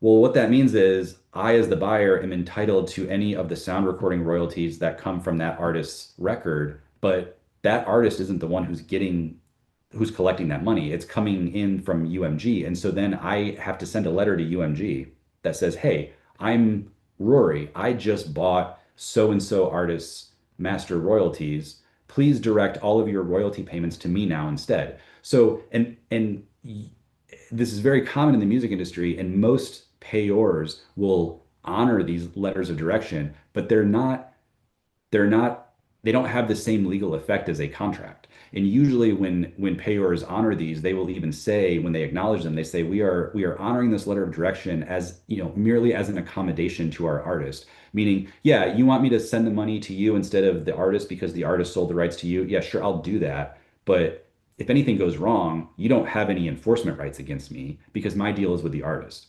And so you can get into kind of a sticky web of situations where if all of a sudden the money stops, it's a little questionable how you actually go and enforce payment of money to you that you've purchased, because of these letters of direction. So it's really important to understand the landscape of letters of direction. If you have to send them, which you usually do, you want to understand who you're sending them to, and you want to know what's the history of this payor with letters of direction. Do they tend to honor them? Have there ever been any issues with them? If it's someone that you've sent letters of direction to multiple times before and everything's working well, people get very comfortable. But if it's like a brand new payor that you've never dealt with, sometimes people are like, "I don't know how safe this letter of direction is because I don't necessarily have the same enforcement rights that I would if it were a contract." We talk about termination rights. Okay, so other things, and maybe we can talk about some of these during the question and answer here, which I realize I'm a little short on time. So, we talked about uncleared samples and derivatives, so I think that's clear. Controlled composition clauses. These are important. These are kind of these are an industry nuance that I think a lot of investors don't always appreciate. But very often, when an artist does a record deal with a record label, part of that record agreement will contain a clause that says, "Oh, by the way, if I record any songs that I actually am the songwriter and own the composition, I'm not going to make you, the record label, pay the full statutory royalty rate for those songs. I will give them to you at a reduced rate." So it's important to know, if you're an investor buying the publishing rights from an artist, to know, well, did they grant a bunch of controlled composition clauses to these labels, because those royalties might be 75% of what we thought they would be, or they might be 50% of what we thought they might be, because we didn't realize they cut special deals to the record labels. So you always want to look out for controlled composition clauses if you're buying publishing rights. Joint author and split disputes, we talked about those. That's where you have a band or you have like spouses who collaborated together or something like that. I need to note that there is the Copyright Act of 2022 in Nigeria, which introduces, you know, it deals with moral rights in a way that the United States does not deal with moral rights. So, local law is always an issue. Um, I won't go into moral rights too much right now. Unless you have questions, we can talk about it in the Q&A session. And then, streaming rate volatility, this is just something that's on people's minds. Like, because the streamers, like the DSPs like Spotify and Apple and Amazon, because they have created so much gravity in the space and they're in so much control over how consumers consume music and how those rights get monetized, they have a lot of unilateral decision-making power that can affect the rest of the industry. I mean, if Spotify decides to just change its formula one day, or if Apple decides to change its formula one day, even if it's a little bit, that could have huge effects on, what a few fractions of a penny mean down the road at large volumes. So we're always keeping an eye on the DSPs and understanding kind of what they're doing and how that might affect royalties and income streams. Um, Re-recording risk. I will talk about this, and I know I'm going a few minutes longer than I was hoping. This scares a bunch of people. Taylor Swift is like the most common modern example of this, and the cautionary tale is, there was a private equity firm that purchased Taylor Swift's masters from her. Well, actually, they didn't purchase them from her. They purchased them from a collection of people who own Taylor Swift's masters. And they did the valuation on these and they said, okay, we're going to own her masters and it's going to earn us this much money. Well, Taylor Swift didn't like that happened. And so she went and she once the re-recording restrictions in her record deals had expired, she went back into the studio and she re-recorded all of those same things, which is permitted because she just made a new sound recording of the songs that she owned, the compositions that she owned. So, and then she went on this massive, marketing campaign, and her massive fan base was instrumental in helping with this and making sure that like anytime you try to go stream something, you stream Taylor's version instead of the original version. And what that basically did was divert all of the income that this private equity firm thought it was going to get for the first masters that they bought, and instead most of that money was going to the new masters. And so it's a very scary, cautionary tale for music investors. I think the reality is it's probably not as scary practically as some people fear because there's a lot of unique things that need to fall into place in order for it to be that. And I think Taylor Swift was maybe uniquely positioned among many artists to really have a nuclear effect with her re-recordings. So, I see a lot of investors get spooked by re-recordings, and I'm not suggesting in any way that they're not something to take seriously, and they should definitely be diligenced, and you should understand what the re-recording risk is. But I also, I don't see the Taylor's version thing happening with a lot of other artists. But who knows? With artificial intelligence now and recording becoming easier and easier, maybe we'll start to see it more in the future. Um, I will also just say unregistered copyrights and financings. This is something we fight about all the time. When lenders are lending money based on a copyright portfolio, whether it's compositions or masters, traditionally lenders will always want to see copyrights registered at the United States Copyright Office because that makes everything very, very clear in how they protect and perfect their security interest. The problem is most rights holders in the music industry do not register every single one of their songs. It's almost like it's impractical, and in some ways it's like cost prohibitive. Like the number of songs that some of these rights holders have, if they registered every single one, it just doesn't make sense. And so what usually happens is song owners, record labels or publishers will make a decision about, the popularity of the song and how monetizable a song is and say, okay, we'll register the ones that are earning very much, or we'll register the ones that we know are going to be kind of like singles or hot items, but we're not going to register everything. There's always a little bit of a rift then because lenders who lend in this space are saying, well, why I always require all copyrights to be registered, and the music company are saying no music company does that.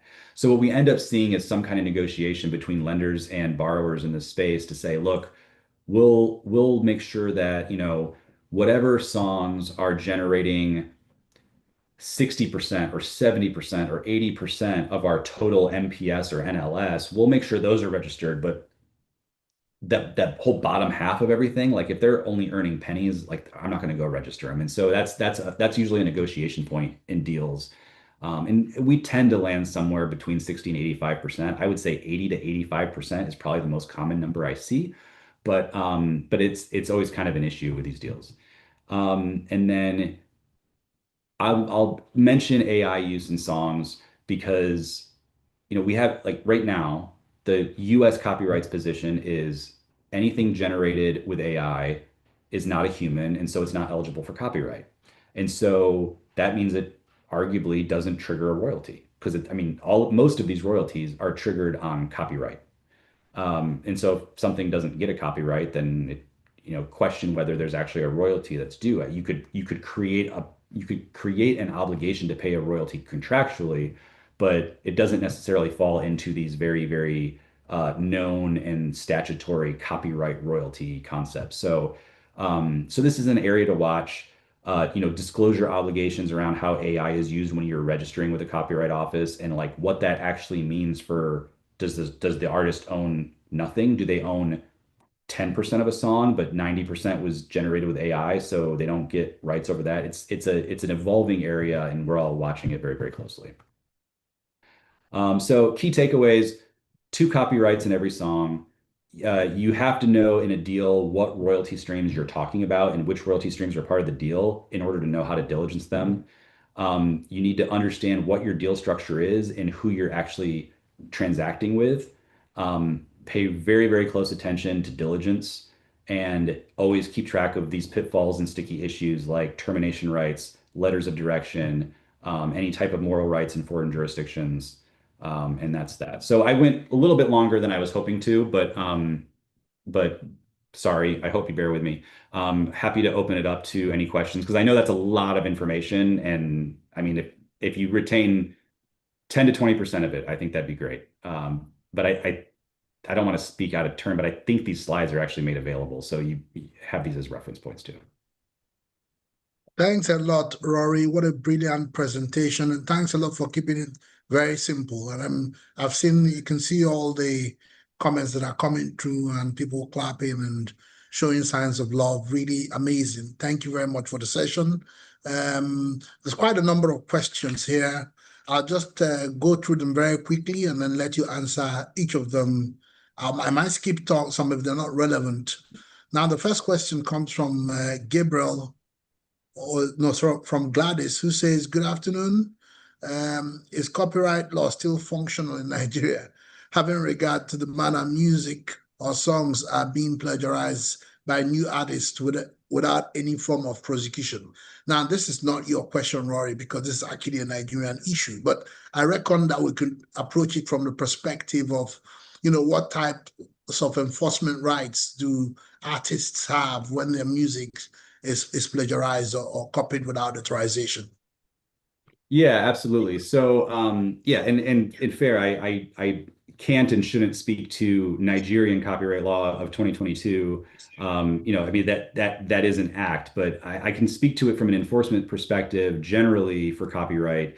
I think where artists have hurdles sometimes, or have tension, is very often in deals, if a songwriter enters into a publishing agreement with a publisher and they assign the publishing rights over to that publisher is at that point the owner of the copyright. And so the presumption would be that the publisher actually has the enforcement right and not the songwriter. And that's the composition side. If we're on the sound recording side, the recording artist has a record deal with a label. The label typically owns the master recording, and usually then, as the owner of the master, would have the enforcement rights for the master. So a first hurdle that most artists and songwriters have if they notice that someone is infringing, or they believe that someone is infringing their song, is they have to go to their publisher or their record label respectively, depending on whether we're talking about the composition or the sound recording. They have to go to their label or publisher and say, "Hey, go enforce this." Now, usually publishers and record labels want to do that because they want to do right by their artists and their songwriters.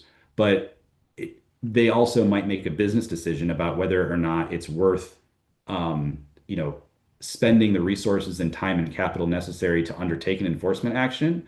And so there are a lot of times where artists are frustrated because they think someone's infringing. They want their label or their publisher to go do something about it, but it's not a big enough deal for the label or the public or the publisher to want to undertake enforcement. And so sometimes artists get hung up there. Um, but you can also address that contractually in the agreement, in your publishing deal or in your record deal. If an artist has enough leverage, they can say, I want the right to compel enforcement, or I want to retain the enforcement right over this, and I can compel you to join as the owner of the copyright with me. Now, you can have varying degrees of success with that, but generally speaking, because it's often not the artist or the songwriter who owns the underlying IP, it's the owner of the underlying IP, the record label, or the publisher, who usually has the enforcement right. So they kind of have to do it indirectly. Now, if you're Taylor Swift and you call up your record label and say, I want you to go sue this person, that record label is going to basically sue whoever Taylor wants them to sue.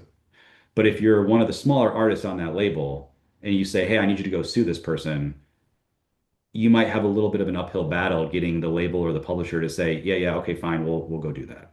Does that kind of help? Yeah, that's very helpful, I think, and I hope that the person that asks the question appreciates that. It brings a very good commercial nuance to all of it and actually talks about the process. So that's very good. Thank you very much.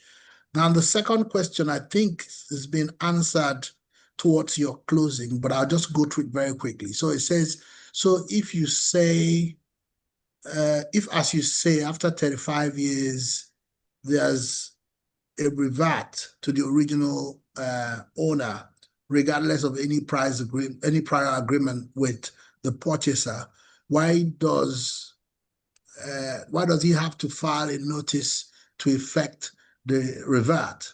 What happens if the artist doesn't file such notice? Can he? I'm not quite getting what it's saying here. Will the composition still be his, or Yeah. does the beneficiary? No, I'm not quite clear about this. But it's basically a point around a 35-year period and what happens if no notice is filed. Yeah, no, I think I understand the question. So the reversion after 35 years is not automatic.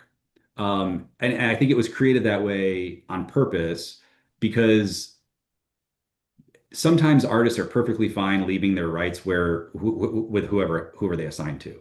A lot of the times artists, even if they have the right to terminate, don't want to because they say, what am I going to do with the songs? Like I'm not a publisher. I don't have a whole business dedicated to working songs. I'd rather my song just stay with the publisher.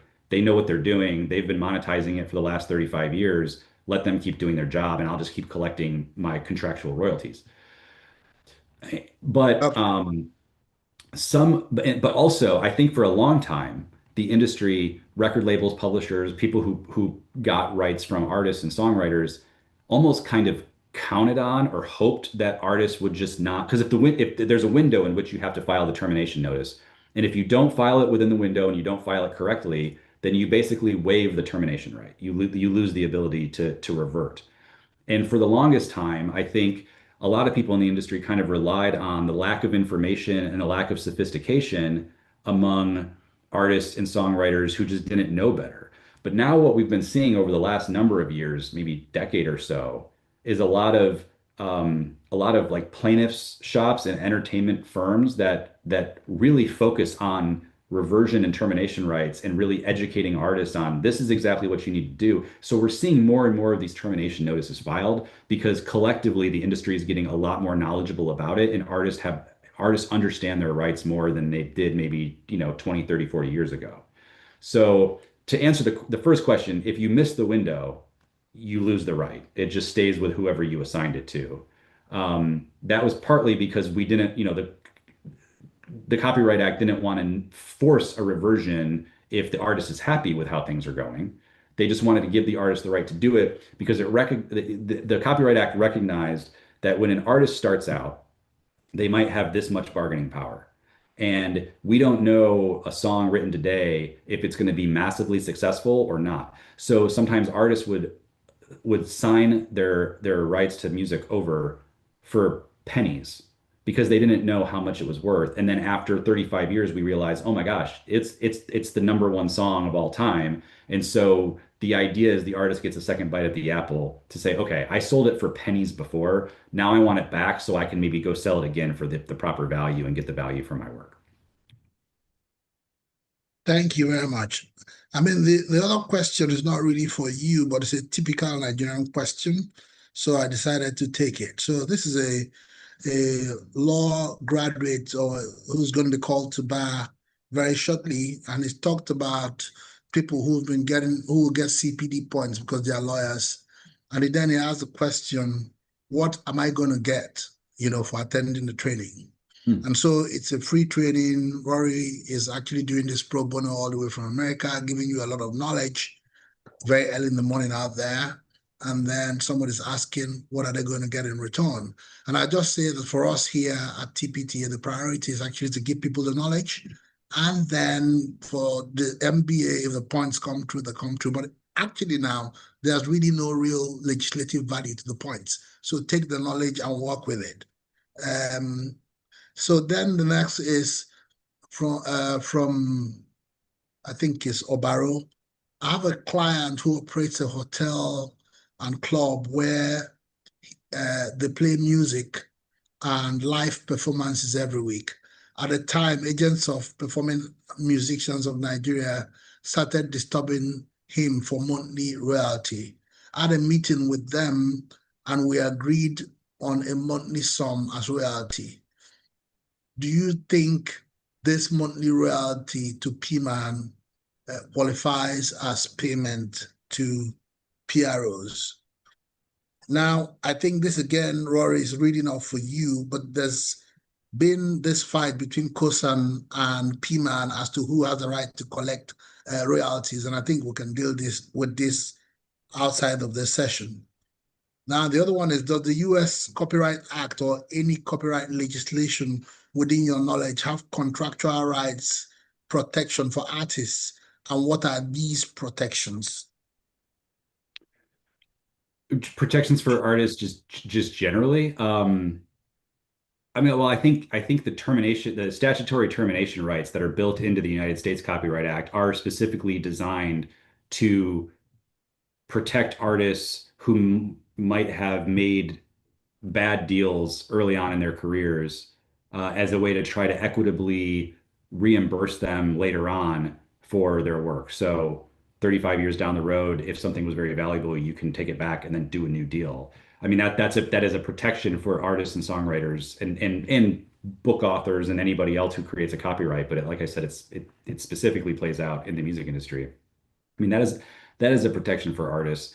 I mean, there are other things that are created in the Copyright Act to, I guess you could call them protections, but they're basically to help facilitate the proliferation of music. So another example would be the compulsory license mechanism under the Copyright Act that allows artists to cover songs and not require them to get permission from other artists. Now, you could look at that both ways. You could say that actually hurts artists because it takes away their consent right when someone else wants to cover their song.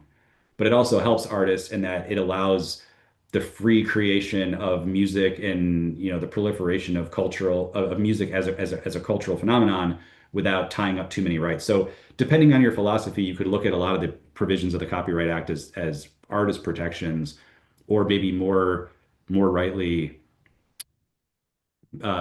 artistic culture protections. But I didn't understand the piece of the question about contractual though. Maybe I misunderstood that part of the question. Yeah, so if I run through the question again, it just says, does the US Copyright Act or any copyright legislation within your knowledge have contractual rights protection for artists? And what are these protections? I think fundamentally you've dealt with the question, right? Okay. That other bit, yeah. So the next one is really an appreciation from a guy called Chukwuemeka, and he He's saying thank you, is very detailed, and he would love you to continue for more time. So he was wondering whether we could extend this beyond the time, but I think we're already doing that as we move on. So his wish has been granted. Um, then the next is from a performing artist or a recording artist, and it's good to see that non-lawyers are here too. He's asking about points, but I think we've addressed that earlier on. The more important thing is for us to get the knowledge, and that's what we're doing first. So Simeon says, why did Michael Jackson fight with Motola of Sony? Well, I guess I would need to know the specific fight because I mean, there's been a lot of litigation and tension between Michael Jackson and Michael Jackson's estate, and his labels and the Beatles. So Yes. I would need to know what specifically, which specific uh, fight. No, that's fine. That's fine. I mean, the next person says, "Hello, can I get a soft copy?" Um, it's so you get a soft copy of the training, and you'll also get and you can get a recording on our YouTube channel. So that's fine. Now, so this is besides the letters of direction, which in any event are not enforceable. Is it possible to include a clause in the contract between the artist and the catalog owner in which the artist donates the autonomy or the authority to the catalog owner to collect money on his behalf from the record label owner? Yeah, I think I understand the question. Yes, it's very common, and often it's done through a power of attorney. So one of the ancillary documents that would be in a catalog deal would be a power of attorney, whereby the artist seller grants the buyer certain limited powers of attorney to transact and take certain actions as if they were the artist in order to register the songs with a PRO or collect fees from a payor or go to a go to like a record label or something and demand something. The problem is in many of those situations, the record label or the publisher will still not really view that power of attorney as the buyer stepping into the artist's shoes, and so they'll still have to do it. They'll still say that they're doing everything through an accommodation. You can try to enforce the power of attorney, and you might have varying success, but that kind of it kind of helps bolster the letter of direction issue. But it's still not as perfect as having an actual, contractual privity with the person that you need to collect money from. Okay, so this person wants to know about work generated by AI with substantial human efforts in it. And I think it goes to the point about, ownership or whether what effect human content would have to AI works on the nature of Yeah, so copyright. it's such a great question and it's such a tough question. And I think this is where everyone's really focused now to see how this plays out. In theory, I think the concept from the Copyright Office is this. If I go to Suno or Udio or something like that, and I say, make me a song, and it just generates a song, that has zero human authorship on my point, and that was 100% created by the generative AI platform. So there would be no human authorship, thus there would be no copyright protection, and it wouldn't be ownable from a copyright perspective. Now, if I went to one of these platforms and said, here are the lyrics that I wrote. I want you to create a melody and a harmony that, is in this key, that sounds like this, that utilizes this kind of drum beat. And I want the instrumentation to be these five instruments, and I want there to be the structure that goes verse, chorus, bridge, chorus, and I want a guitar solo in the middle. And the more and more you actually like lay out all of that, to some extent, that is human authorship. So the idea is that output, some portion of it would be copyrightable and some portion of it would not be. The problem is no one knows how to actually draw that line. We don't have a test or an analysis that's agreed upon to say, oh, okay, it's 30% copyrightable. It's just there's no we don't we don't have it yet. And so those blended cases of some authorship but some generative AI is very hard to know right now. All right, so this one says in a scenario that a composer composed a song for a client for a competition, who owns the song? Does the composer own the song as well as the right to record the song and then says in a situation where there is no contract between the parties? So this was a composer composing a song for what was it, for a film or A competition, perhaps American Idol or something. okay. So I mean this it would entirely depend on what the contract is. So if someone when you say composer, the first place my mind goes is like film and TV composers. But we might not be talking about film and TV. So if you hire someone to write a song for you, very often you would do that through a work for hire agreement. And at least under US copyright law, work for hire, if something is accurately made as a work made for hire, it's the company that becomes the author, not the composer. And so now there's a whole conversation about whether or not a song falls within the 9 categories, but we'll not go that deep right now. But if they did it contractually, then you would delineate in the contract what the composer is composing and who will be the owner and what rights the owner will have. Now, if there is no contract and they just said, "Hey, will you write a song for us?" and they never sign any paper, then the composer composes the song, and the default rule in the US would be that the ownership of that song would be with the composer. Well, thank you. This one says, for letters of direction, how do the new owners enforce benefits when the letters are disregarded?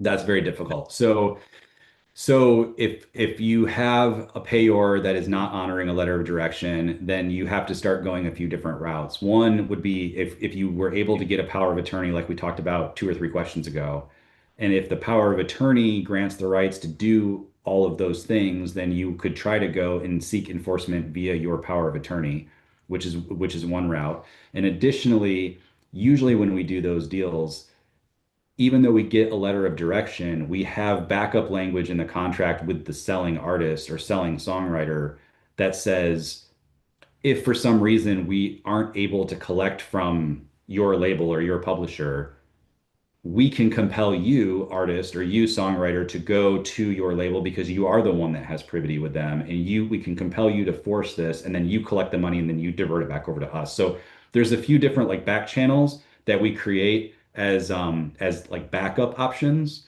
but they're harder. So the first hope is that the letter of direction is honored. If the letter of direction is not honored, then you have to rely on whatever contractual protections you have in the underlying purchase agreement vis-a-vis the artist to get the artist to go do what they have to do, since the artist is the one that has privity with the label or the publisher. Okay, so I'm not quite sure what this question is, but it says, do the songs writer have royalties of the masters that sound recording? It's not very clear. I think we can. If I understood the question, I think I know they don't. So if I write a song and somebody else records it, like I have the rights to the composition as the songwriter, but I don't have any rights to the sound recording itself unless I was also one of the performers on the sound recording, in which case I might have some neighboring rights if it's the type of use that triggers a neighboring right and I'm a featured performer, or if I was performing on the sound recording because I also had the record deal, then I would have whatever rights I have pursuant to my record deal. But if I'm just a songwriter and I have nothing to do with the record label or whoever produced the sound recording, my rights are only to the sound. My rights are only to the composition, not to the sound recording master. Okay, so this one is it's a funny question. It says a radio station pays royalties to play an artist's music through collective management organizations. However, some upcoming artists pay radio stations directly for airplay to gain exposure. how does this practice legally play out? Oh, like payola, like pay to play type of stuff. Yes. Well, I mean, so that's an interesting question. I mean, that presents one issue of itself, which is just whether that like pay to play is permissible. In some jurisdictions, that's frowned upon. But it's separate and apart from the obligation of the radio station to pay the performance royalties. So even if I went to a radio station and said, "Hey, I want you to spin my record, I'll pay you to do it," that radio station presumably already has a blanket license with the PROs, presumably already has a blanket license with my PRO. And so they are already paying those fees, and the PROs are already accounting to me. So even though I'm paying the radio station to play my record, I'm still going to get my performance royalties based on whatever the formula is with the PRO of the money coming from the radio station. So it's like a big circle. Yeah, so there's still loads and loads of questions going down. And I think there has to be, every good thing must come to an end at some point. And we might have to just collate the questions and see how we deal with them. But Rory, just before Rebecca comes on, I'd like to ask you one fundamental question. There are a lot of people here who are starting up and trying to get into entertainment law and music, right? What, considering your years of experience and time you spent in the space, what basic advice would you give them on how to get into the space, stay in the space, and even acquire clients? Yeah, no, that's a fantastic question. I will say the music industry, which I think is fairly similar to the rest of the entertainment industry, it is it is a hard industry to get into, partly because it's so there's so much special lingo and language, and it's kind of a closed circuit of people. But I think if you just stay at it and you just learn as much about it as you can, and you find whatever little pieces that you can find and then keep trying to build on those, like you will eventually have some success. Now, and it depends too, and I think it will help if you can identify which piece or side or lane of the industry you want to do. If you want to be a talent lawyer, manager, agent, then you're going to have to plug away and find talent, work with talent, nurture them through their younger years, and hopefully some of them have a lot of success, and that brings you up with them. If you don't want to be on the talent side, if you want to be on the business side, I mean, if you're intern at a record label, intern at a publisher, or take whatever entry level jobs you can get at those places, or work anywhere you can work in the ecosystem, whether it's on the distribution side, whether it's on the streaming side, the publishing side, the label side. Get in somewhere and learn as much as you can. And if you just stay with it and you keep learning about the industry, it'll work out. But it just takes some time sometimes.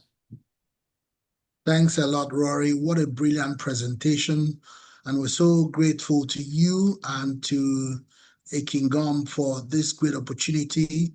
We don't take it for granted. The Nigerian Bar Association itself and all the lawyers in Nigeria are really grateful for this. And we've had more than 1,000 people log in already today. So what a brilliant presentation. Thank you, Rory. Thank you so much.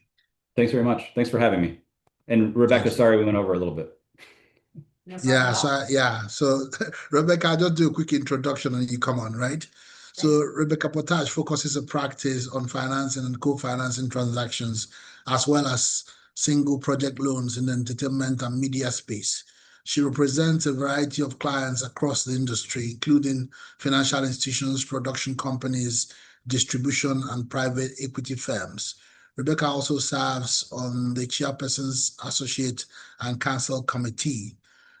She's recognized by Legal 500 US Media and Entertainment Transactional 2025.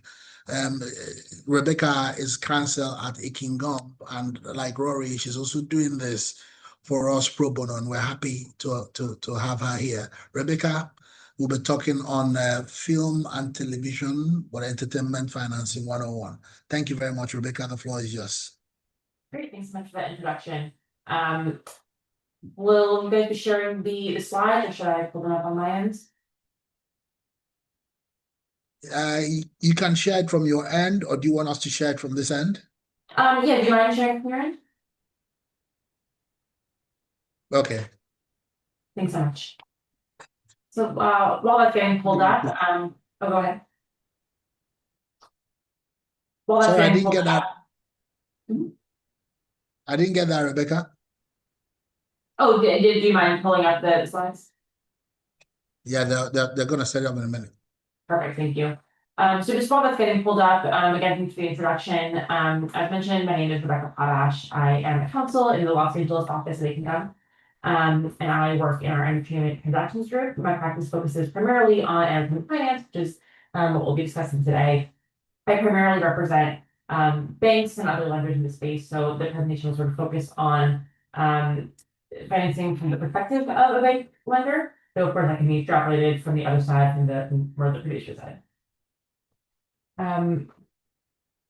Sort of get into the overview while we're coming up with the slides. But basically today's presentation is going to focus on a little bit of film, or mostly film and TV financing with a little bit of mergers and acquisitions sort of towards the end. So first of all, the methods available for film and television financing, as well as the types of facilities that we generally expect to see in the space and the typical structures. We'll also get into the security, diligence, and other documentation that a bank would expect to see if they're closing this type of facility. And then further towards the end of the session, we'll get a little bit into the mergers and acquisition side in this space. So acquisition financing in the film and television space.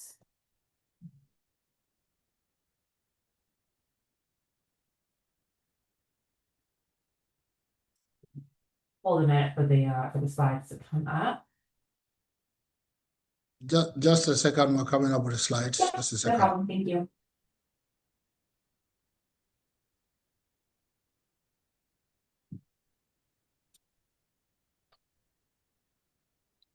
Here we go. Perfect, thank you. All right, you go to the third slide, please. Perfect.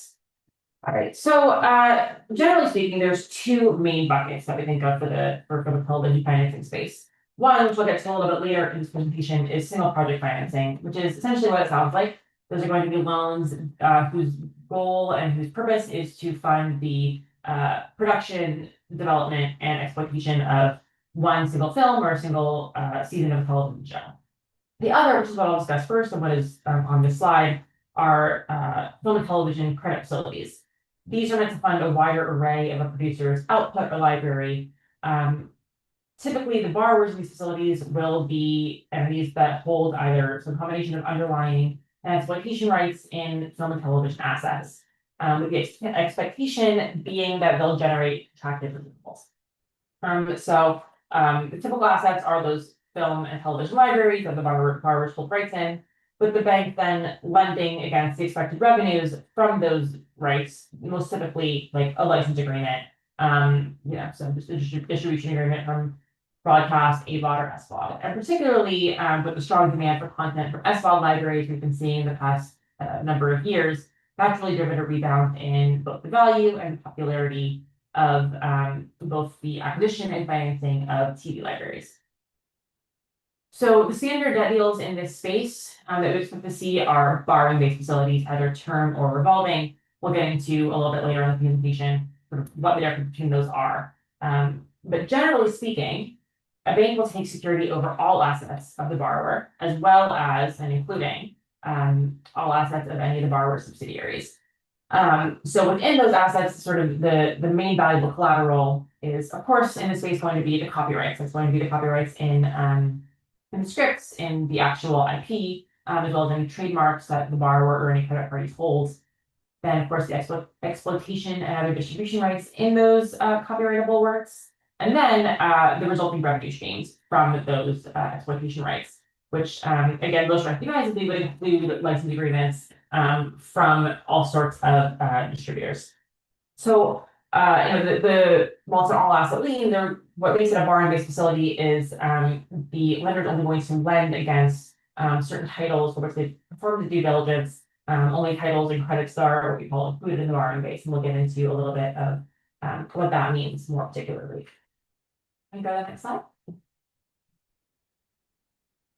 So the borrowing base dictates basically the total amount of money that the borrower can borrow at any time under a given credit facility. So the facility will dictate the sort of maximum amounts that a borrower can borrow, and then beneath that you'll have a borrowing base which will dictate what the pool of collateral is and what the borrower can actually lend against. The borrowing base is calculated by adding together all the credits, which we'll get into, and subtracting out the existing credit exposure for the bank and any facility reserve that it's set up. So the credits that are included in a borrowing base can really run the gamut. It's pretty bespoke for any given facility, and they're pretty highly negotiated. But in any case, you can usually expect to see contracted receivables. So we'll see minimum guarantees due from distributors, ultimates due from distributors, and the estimated amount of tax credits that can come in for a given title. So a minimum guarantee is basically a license fee due from a distributor. That's a contracted amount that a distributor is required to pay in exchange for the distribution rights they're getting in the film or series. And generally speaking, the majority of that minimum guarantee is going to be payable whenever the title is actually delivered to the distributor. And the banks will credit that based on the credit worthiness of the distributor, whatever percentage of that full minimum guarantee they're willing to get credit for the borrowing base. That's sort of simple to calculate. You know, it's the bank is figuring out on back end what the credit worthiness is, but it's based on a set amount. You know what the number of the minimum guarantee is. On the flip side, for things like ultimates and tax credits, that's more of an estimate, really. So that's when producers are usually going to be required to hire third-party valuation experts or consultants to make sure that the bank has a better idea of what the actual number will be expected to be, and that will in turn dictate the amount that's going into the borrowing base. For film and TV libraries, the valuation relies on discounted cash flow analysis of those bundle of rights. So that's what I discussed with the bank's discounting based on the creditworthiness of the parties. And those analyses will capture both the contracted cash flows, which is there's amounts that are known sources of income, but it will also generally capture projected uncontracted rights, so the estimates of what we can expect to get from for instance, unsold territories. Very much like Rory was saying at the end of the last session, if people were on that one, the chain of titles and the diligence is really crucial here. Because rights in the space are often sold to multiple third parties, they sort of often have a mind about way of getting to the borrower. It's crucial that the diligence verifies that the rights are actually held by the relevant party before they're added to the borrowing base. So anytime you have a borrowing base facility, there will be various prerequisites to inclusion of both any new title in the borrowing base and any new credit in the borrowing base, meaning, you know, any tax credit, any receivable, what have you. And that will be bespoke for each credit agreement, but basically those prerequisites are designed to ensure A, that the rights are actually held where they say they are held, and then B, that there's actually certainty about the expected amount that they can get from a given contract, and that the conditions precedent to actually getting that money are going to be met. So those are the things that the bank will want certainty about before including a title in the borrowing base. Can I get the next slide, please? So as I mentioned, there's sort of two main types of borrowing-based facilities. There's term loans and revolving loans. The main difference being that for a term loan, once the borrower has borrowed and repaid funds, that's it. They cannot reborrow them. Whereas for a revolving facility, they can repay and reborrow as much as they want within the term of the facility. So a term borrowing-based facility, in addition to having sort of all the stuff that I've already mentioned about prerequisites for adding a title or for adding credit, will always set forth sort of the basics of the loan agreement. That will be the interest rate, the interest periods, the maximum number of loans that can be outstanding at any given time. Each time that the borrower wants to draw down on a loan, which in this case might actually just be one time, but it could be a greater number of times over the course of the life of the loan, they'll have to specify the amount of the loan, and that amount will have to be lower than the total amount of borrowing-based availability that they have. They'll have to specify the type of loan, type of interest rate. We usually see the options available for a borrower being a base rate loan or a term SOFR loan, secured overnight financing rate. And then in the case of the latter, they'll also need to select an interest period. And usually what we see is an option between 1, 3, or 6 months. And then it's just 2 of those, but if you those are sort of the buckets that are available. There's a fair amount of variability in the tenor of these loans, but usually we'll see them operating for about 1 to 2 years. With the intention being that the borrower pays off the amount in full on or hopefully before the loan matures. This type of loan will often have some sort of set amortization or payoff schedule to ensure that they actually meet the payoff date by the end of the facility period, which is a little bit different than what we would expect in a revolving facility. These are usually sort of a closed universe of films. So sometimes be a single project or a set of films or series that will be spelled out in the loan agreement.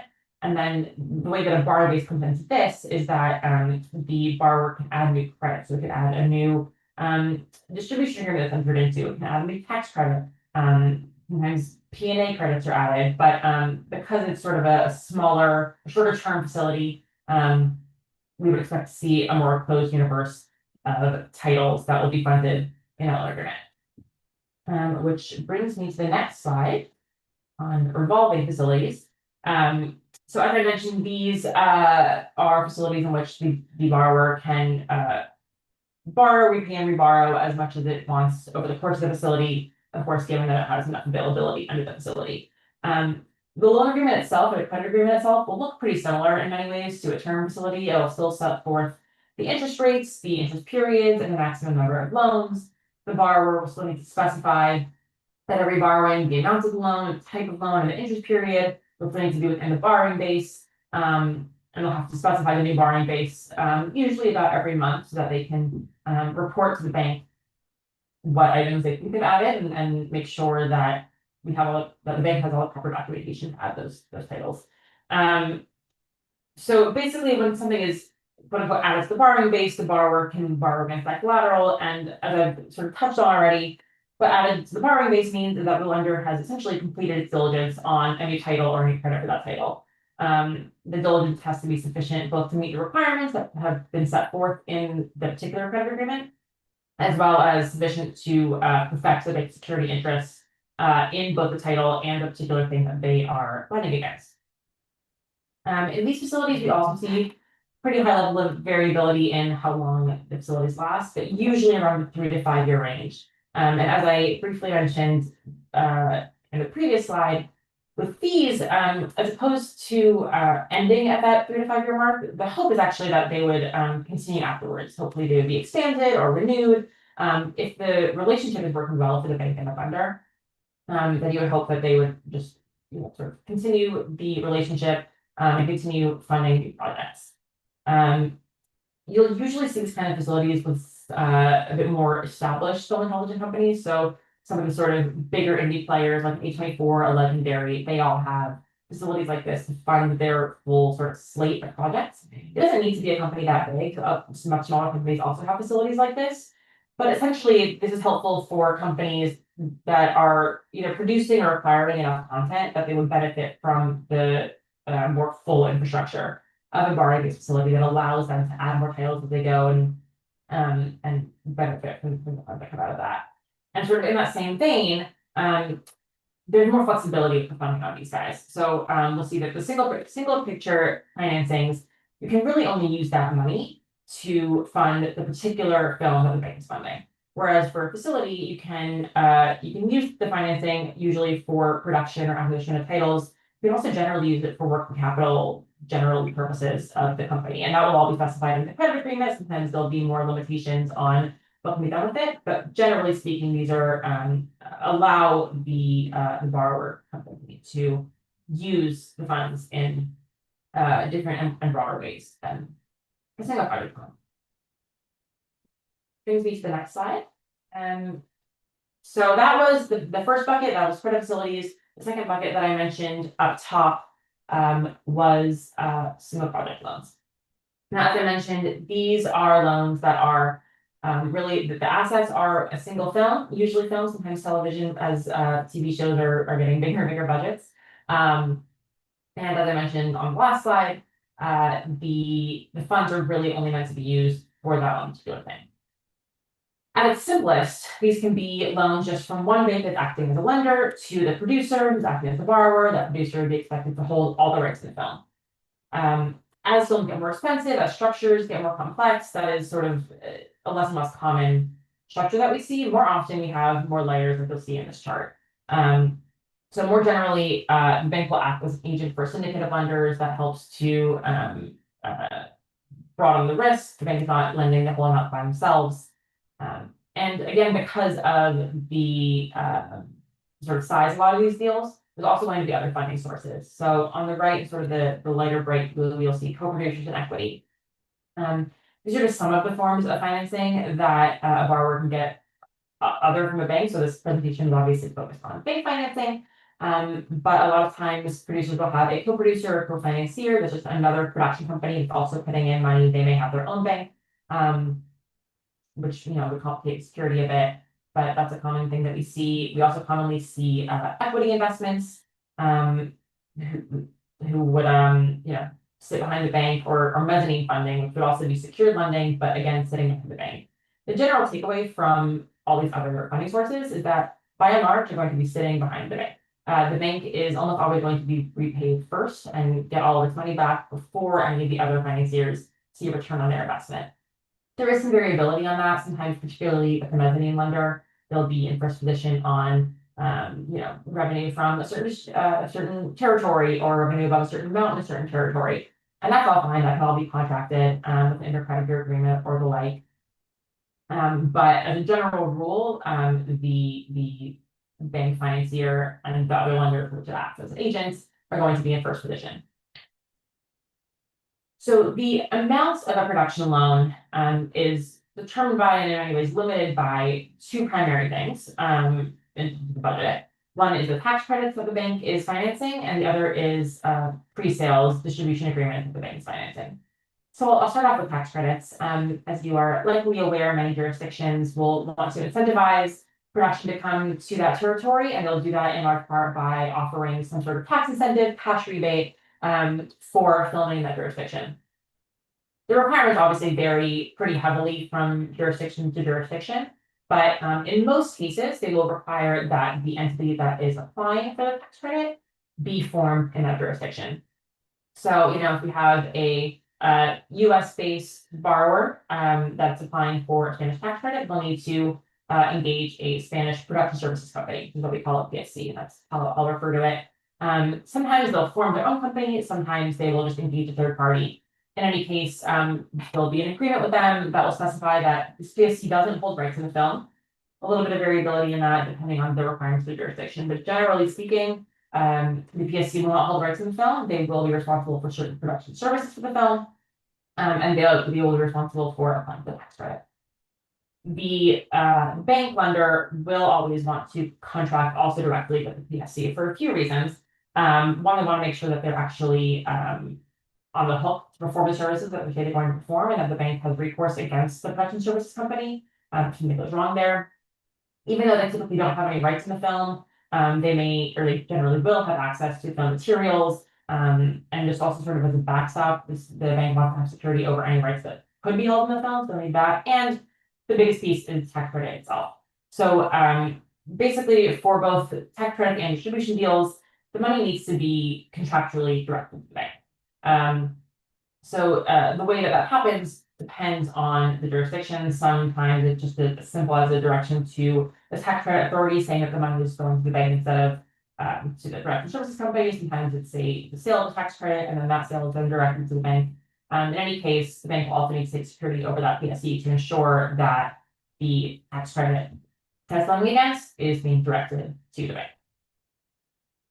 The other primary bucket is distribution deals. So the sort of simplest version of this, and something that we're seeing more and more often in the past decade or so, is a single worldwide distribution deal. So that's typically, your Netflixes, your Amazons, just buying up worldwide distribution rights. That's obviously the simplest method both for the bank and the producer, because you have just one deal, where all the guarantee is coming from just one party, and that's one agreement and done. The more traditional structure, and something that we do still see quite often, is that there'll be multiple distribution agreements on a territory by territory basis. When that's the case, the producer will often engage a sales agent to sort of manage that process, to be responsible for seeking out and negotiating with distributors. They'll also be responsible for determining what we call the ask take price for the given jurisdiction, and that basically means that they are responsible for determining what the expected minimum guarantee is, and then going out to find a distributor that can give them that amount. Sales agent will typically also, like a production of the company, not hold any rights to the film. Their only rights will be basically to act as agent for the borrower. And they'll sometimes be party to the agreements, but generally they're not actually holding any of the underlying rights. And as I mentioned with the tax credits, the general idea here is that all the monies, all the license agreements need to be contractually directed to the bank. So the bank will always want an agreement with the distributor, so we call a notice of assignment. It can have other names, it can be a direction to pay, an inter-party, but the most basic version is just that the distributor is directed to pay any amounts that they owe to the producer, to the bank instead of the producer. So again, that's if we have like a Netflix or Amazon type deal that is just a worldwide deal, that's super, well, it's simpler that there's only one document, it's usually a large negotiation with them, but that's just one notice of assignment that would need to be signed, and that's typically an agreement among the bank, the distributor, the producer, sometimes a sales agent, and a completion guarantor, who I will get into in a minute. But in addition to the notice of assignment just directing payment, it also offers some additional protection to the bank. So one thing it does is, in the event that a distributor has a security interest in the film, which is often the case with a multi-territory or bigger domestic deal, the notice of assignment will generally contain some sort of subordination in favor of the bank, quiet enjoyment, which can go both directions. And crucial for the bank is that it will really limit the circumstances under which the distributor can terminate the agreement, and under which it can either refuse to pay the minimum guarantee or discount or offset the minimum guarantee. That's all obviously great for the bank, not so great for the distributor. So why would a distributor enter into this? Largely because that gives them the benefit of the completion guarantee. So a completion guarantor, we have sort of in the top right corner there, is again essentially what it sounds like. That's a third-party company that is engaged to guarantee that the film or series will be completed and delivered to either the sales agent and or to the distributors by a set date. So obviously that's crucial for banks. Banks will very often require this particularly for projects above a certain budget level. It's crucial obviously because this type of asset has no value if the film or series is not completed, so we need to make sure that actually happens. And as I mentioned earlier, minimum guarantees are typically due almost in full on delivery. So if there's no film delivered, they're not getting the benefit of that minimum guarantee and they've lost their investment. So that's obviously important for the bank. In entering into notices of assignment, the distributors also basically get the benefit of that completion guarantee. The completion guarantor in those agreements is also guarantees them to the distributors that they will deliver usually a film by a date certain, which then in turn benefits the bank because the bank is then assured that payment will become due.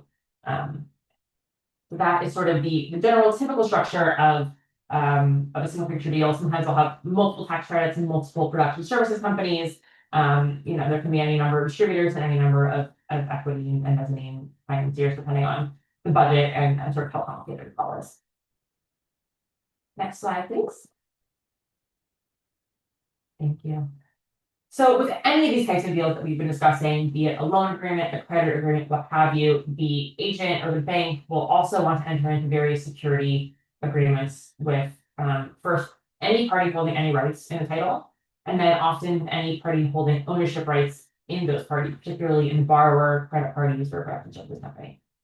So in the US context, there will always be a security agreement. Very often under US law, it will be included in the loan agreement or the credit agreement. To the extent that covers the borrower and the credit parties, you'll often need a separate security agreement from the other party, including a PSC. In the US, you'll need to file UCC financing statements in jurisdiction of formation of the debtor. That puts any other party on notice that there is an outstanding claim on that entity, and that will specify what the collateral is. And again, that's in this case generally going to be all assets, at least on the borrower and the credit parties. Because the main asset here is often the copyright, there'll be in pretty much all cases, a copyright mortgage or a copyright security agreement that will then be filed with the U.S. Copyright Office, again, putting any other party on notice that the bank has a claim on the copyrightable assets. These will cover the screenplay or teleplays, it'll cover the film itself and each episode of the film or of the series and the season itself.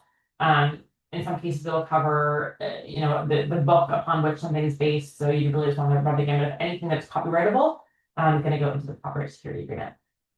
If the borrower or any credit party holds any rights and trademarks, they'll also file a trademark security agreement. Again, this will be filed in the U.S. with the U.S. Patent and Trademark Office. This is less common in the still picture space because usually the assets of the borrowers there are really just the film, and that's less common to have a trademark. But on the credit facility side, you will often see a borrower holding trademarks in their company trademark, and then you'll file a trademark security agreement as well. I touched on this briefly, that we would take equity from the parent and the borrower. So the reason for this is that in this space, the borrower is almost always a single purpose entity, which essentially means that they were just formed just for the purpose of making a particular film or series, or sometimes just for the purpose of entering into this facility. So their assets are really limited. That's a benefit to the producer because it means that someone is not taking the lien over more of the company than they need to be. It's a benefit to the bank because it means that they can take it on asset lien and don't have to sort of carve out the assets that they want and worry if missing something. But the downside of that is that if there is a bankruptcy of that borrower, the assets are pretty limited, right? But all they have is the assets of the film. So to sort of limit the risk there, we generally take an equity pledge from the parent of the borrower, often of the PSC, depending on the jurisdiction. And usually the credit parties will sort of be baked in already because their parent is usually the borrower. So I'll just do that.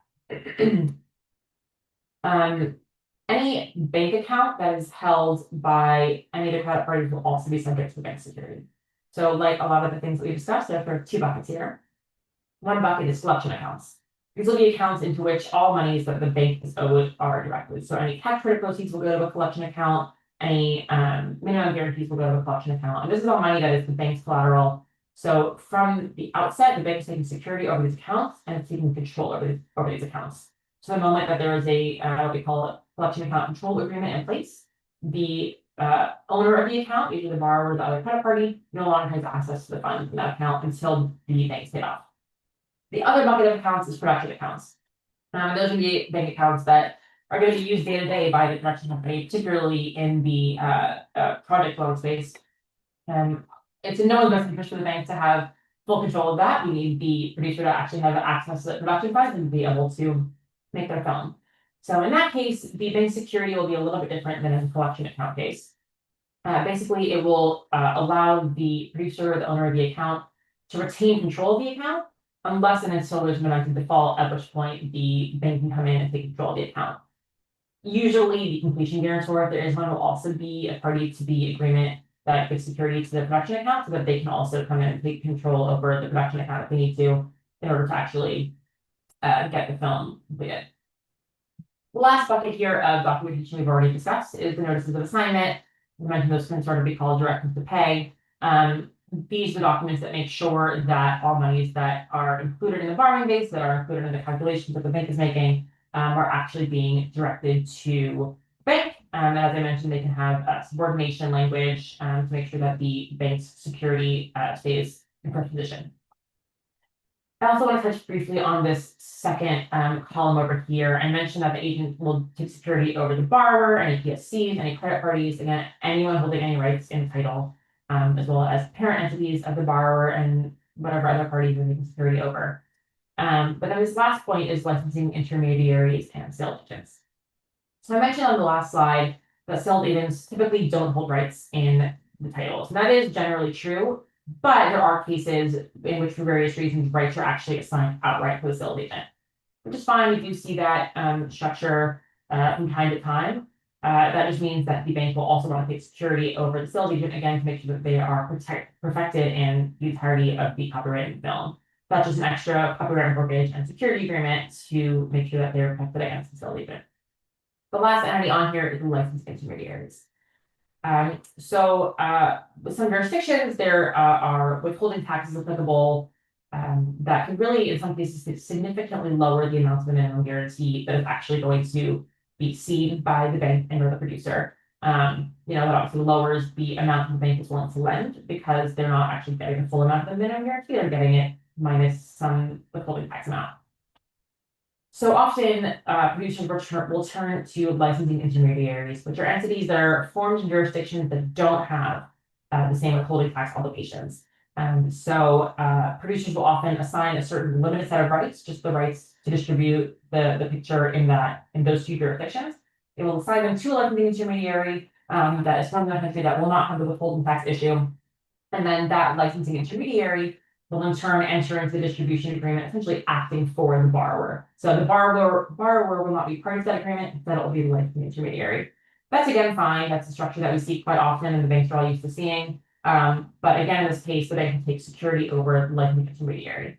In this case, it would of course not be an all assets lien because they have a sort of large business. This is one entity that is entering into distribution agreements for tons of distributors, tons of projects, so it would be a more limited security over just the rights that the borrower actually granted them in that sale. All right, next slide, please. So, like really any transactional practice, diligence is a really crucial part here. I touched on a little bit earlier that in this space, in film and TV, the assets are often sold, licensed multiple times. There's often many third parties, so it's really crucial for the lender to verify that the rights are actually held by the borrower or whatever party is purported to hold the rights. The most crucial part of diligence on these transactions, I think, is chain of title, that's the second one on this list. And that's basically verifying that there is an unbroken chain of ownership in the underlying rights. In order to do this, we need to look at all the contracts that were entered into in connection with the title, sometimes even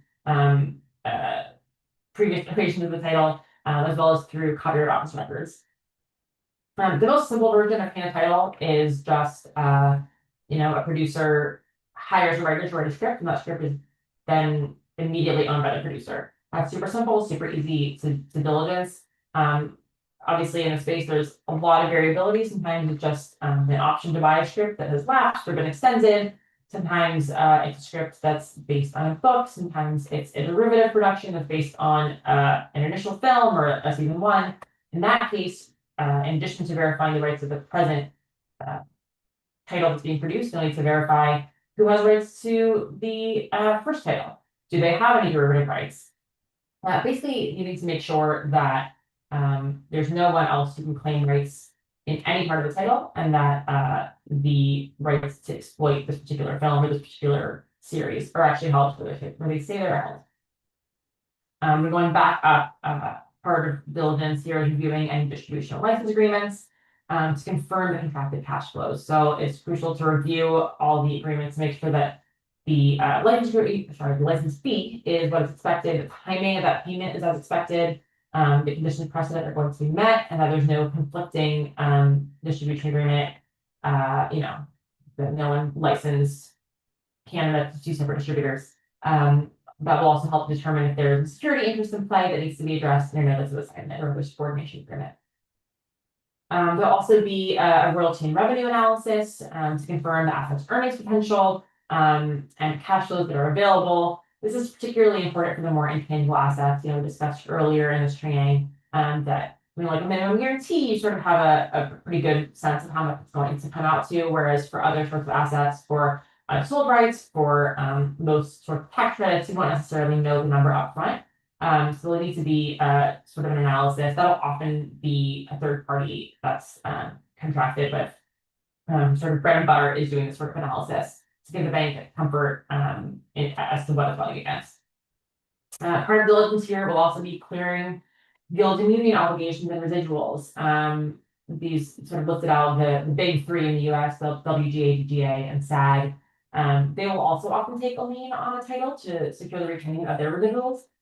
Again, that's fine and generally expected, but the bank will require a creditor agreement or subordination agreement with the guilds, again, to make sure that the bank stays in first position on all of its rights until it's repaid. And sort of relatedly, the bank will need to review lien searches on every single entity both that it has a security petition and the chain of title. So, it'll need to order lien searches on the borrower, APSC, the parent, and to ensure that there's no competing claims. And sometimes to clear any other liens that are still out there. Sometimes we do have parties not know that there's an existing lien on them, and then they take care of that, or have failed to disclose that. And that would really wreak havoc with the bank's repayment, especially in a bankruptcy scenario. We also need to run lien searches on every single entity or person that held right to obtain title, no matter how far back, because the liens travel with the rights. So even if the right is assigned away from the entity a long time ago, we still would need to determine if there's any liens that followed it. Sometimes that involves, going back and getting a lien release from a lender that maybe doesn't even know they still have a lien, but we still need to get that cleared away to avoid any issues. All right, next slide, please. So those are the basics of debt financing. And then, as I mentioned, we're going to touch a little bit on acquisition financing. So this is the M&A context for the film and television space. So these are essentially debt deals that are providing financing for a buyer's acquisition of media assets, usually some sort of film or television library. These are generally going to be film and TV projects that are already existing and are sort of bought as a bulk sum. And these are sort of your typical M&A debt-backed deals, the difference being, of course, that the asset is film and television. So these transactions can take the form of a term loan very similar to the ones that we've already discussed, or a private securitization to fund a lump sum acquisition of a specific asset portfolio of film and television assets. In this case, unlike the other facilities that we've discussed, the debt financing, generally there will not be existing distribution agreements or other deals. You're really buying future revenues. So the repayment in this case is tied directly to projected cash flows to the acquired library rather than to actual expected cash flows. So that makes the diligence, I won't say more critical, it's always critical, but perhaps equally critical on this end. You need to make sure that the seller actually has the rights that they're assigning. The assets need to be assignable. We need to ensure that there's no additional obligations triggered by either the buyer or the seller in selling the particular assets, and that can also include going back and paying the title and making sure that sometimes an agreement far back in the title might contain a restriction on assignment that needs to be cleared before the asset can actually be purchased. The bank will want to know that, even if it's just sort of financing the back end, the bank will want to know that all those requirements, if there are any, have been cleared. And then again, because repayment is tied to projected cash flow and is less sort of certain than on the debt financing side, that makes a valuation consultant even more crucial. So you'll always want to, or the producer will always be required to, rather, the purchaser will be required to engage a third-party consultant to understand the earnings potential of the asset portfolio, and it has to be acquired, and then to be able to do a discounted cash flow analysis of bundle of rights. So that the lender can be sure of the assets that they are acquiring and what they can expect to get out of them. That was, I know, a pretty quick and overview of a large amount of information. That is all of the right slides, but I'd love to answer any questions if there are any on any of what we just went over.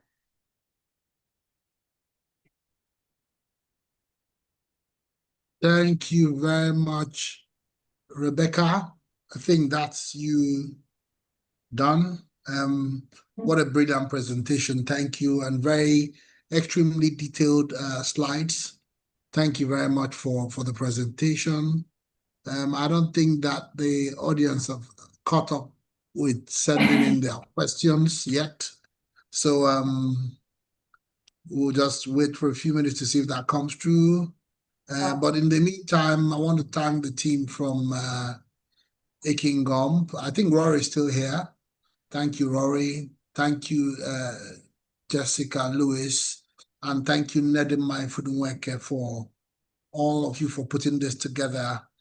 Rebecca, so we are okay. We don't seem to have any questions for this particular segment, but I'm seeing a lot of thumbs up and love signs and people clapping. And There's a lot of excitement I'll take in the that. rooms. Brilliant. So I just want to say a big thank you to you, Rebecca, for this very brilliant presentation. And thank you for the industry. I know you came on board very late because your colleague wasn't available, but you still gave a very brilliant and exciting presentation. Thank you very much for this. Thanks for having us. Thank you. And Rebecca, just one throw in, right? So this is really loaded from a financing perspective. And if there's anybody here who wants to get interested in entertainment law, who is interested in entertainment law financing and wants to get into it, what advice would you give them? So actually, I was here at the end of Rory's presentation, so I got to hear his excellent advice on it, and my advice is actually would really mirror that. I think what I would say is there's so many parts of the entertainment industry. I think people generally ask what I do when I say entertainment law. They have a lot more questions because there's so many aspects of it. You've heard about music, you've heard about entertainment finance, but it can also be related to talent. It can be distribution, it can be production. So I think that in addition to sort of knowing what you want, I would actually almost say be open to all of it. You know, I sort of came into this wanting to be part of the entertainment space. It was an asset class that I loved, and I wanted to be a part of making film and television, but I don't know that as if you asked me in law school, I would have had any idea what film finance entailed or had any idea that I would end up in it. So I think being open to entering the industry in any way that's available to you is really helpful. It could just be an entryway to what you actually want to do, or it could be just another way to get into the industry to find new aspect of it that you love. But I think just the openness, again, because it's such a sort of niche practice and it can be sort of closed off, I think that the openness to any part of the industry is really helpful in getting your foot in. Thank you very much, Rebecca. I also want to acknowledge the presence of Sarah Ajijola, Director at MBA ICLE. Sarah, my good friend, thank you for all the support that you give to the TPTA and for the great work you're doing at the MBA ICLE. And with this, I would say that we've come to the end of today's session. I also want to thank once again the team from Ekingom.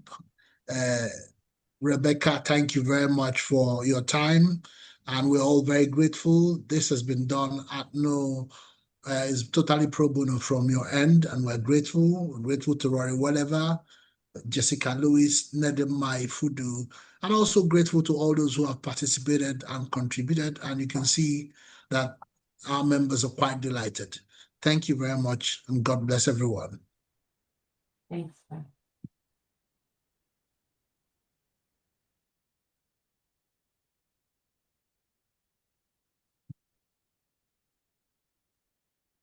Thank you, sir. Thank you, Sarah. Thank you.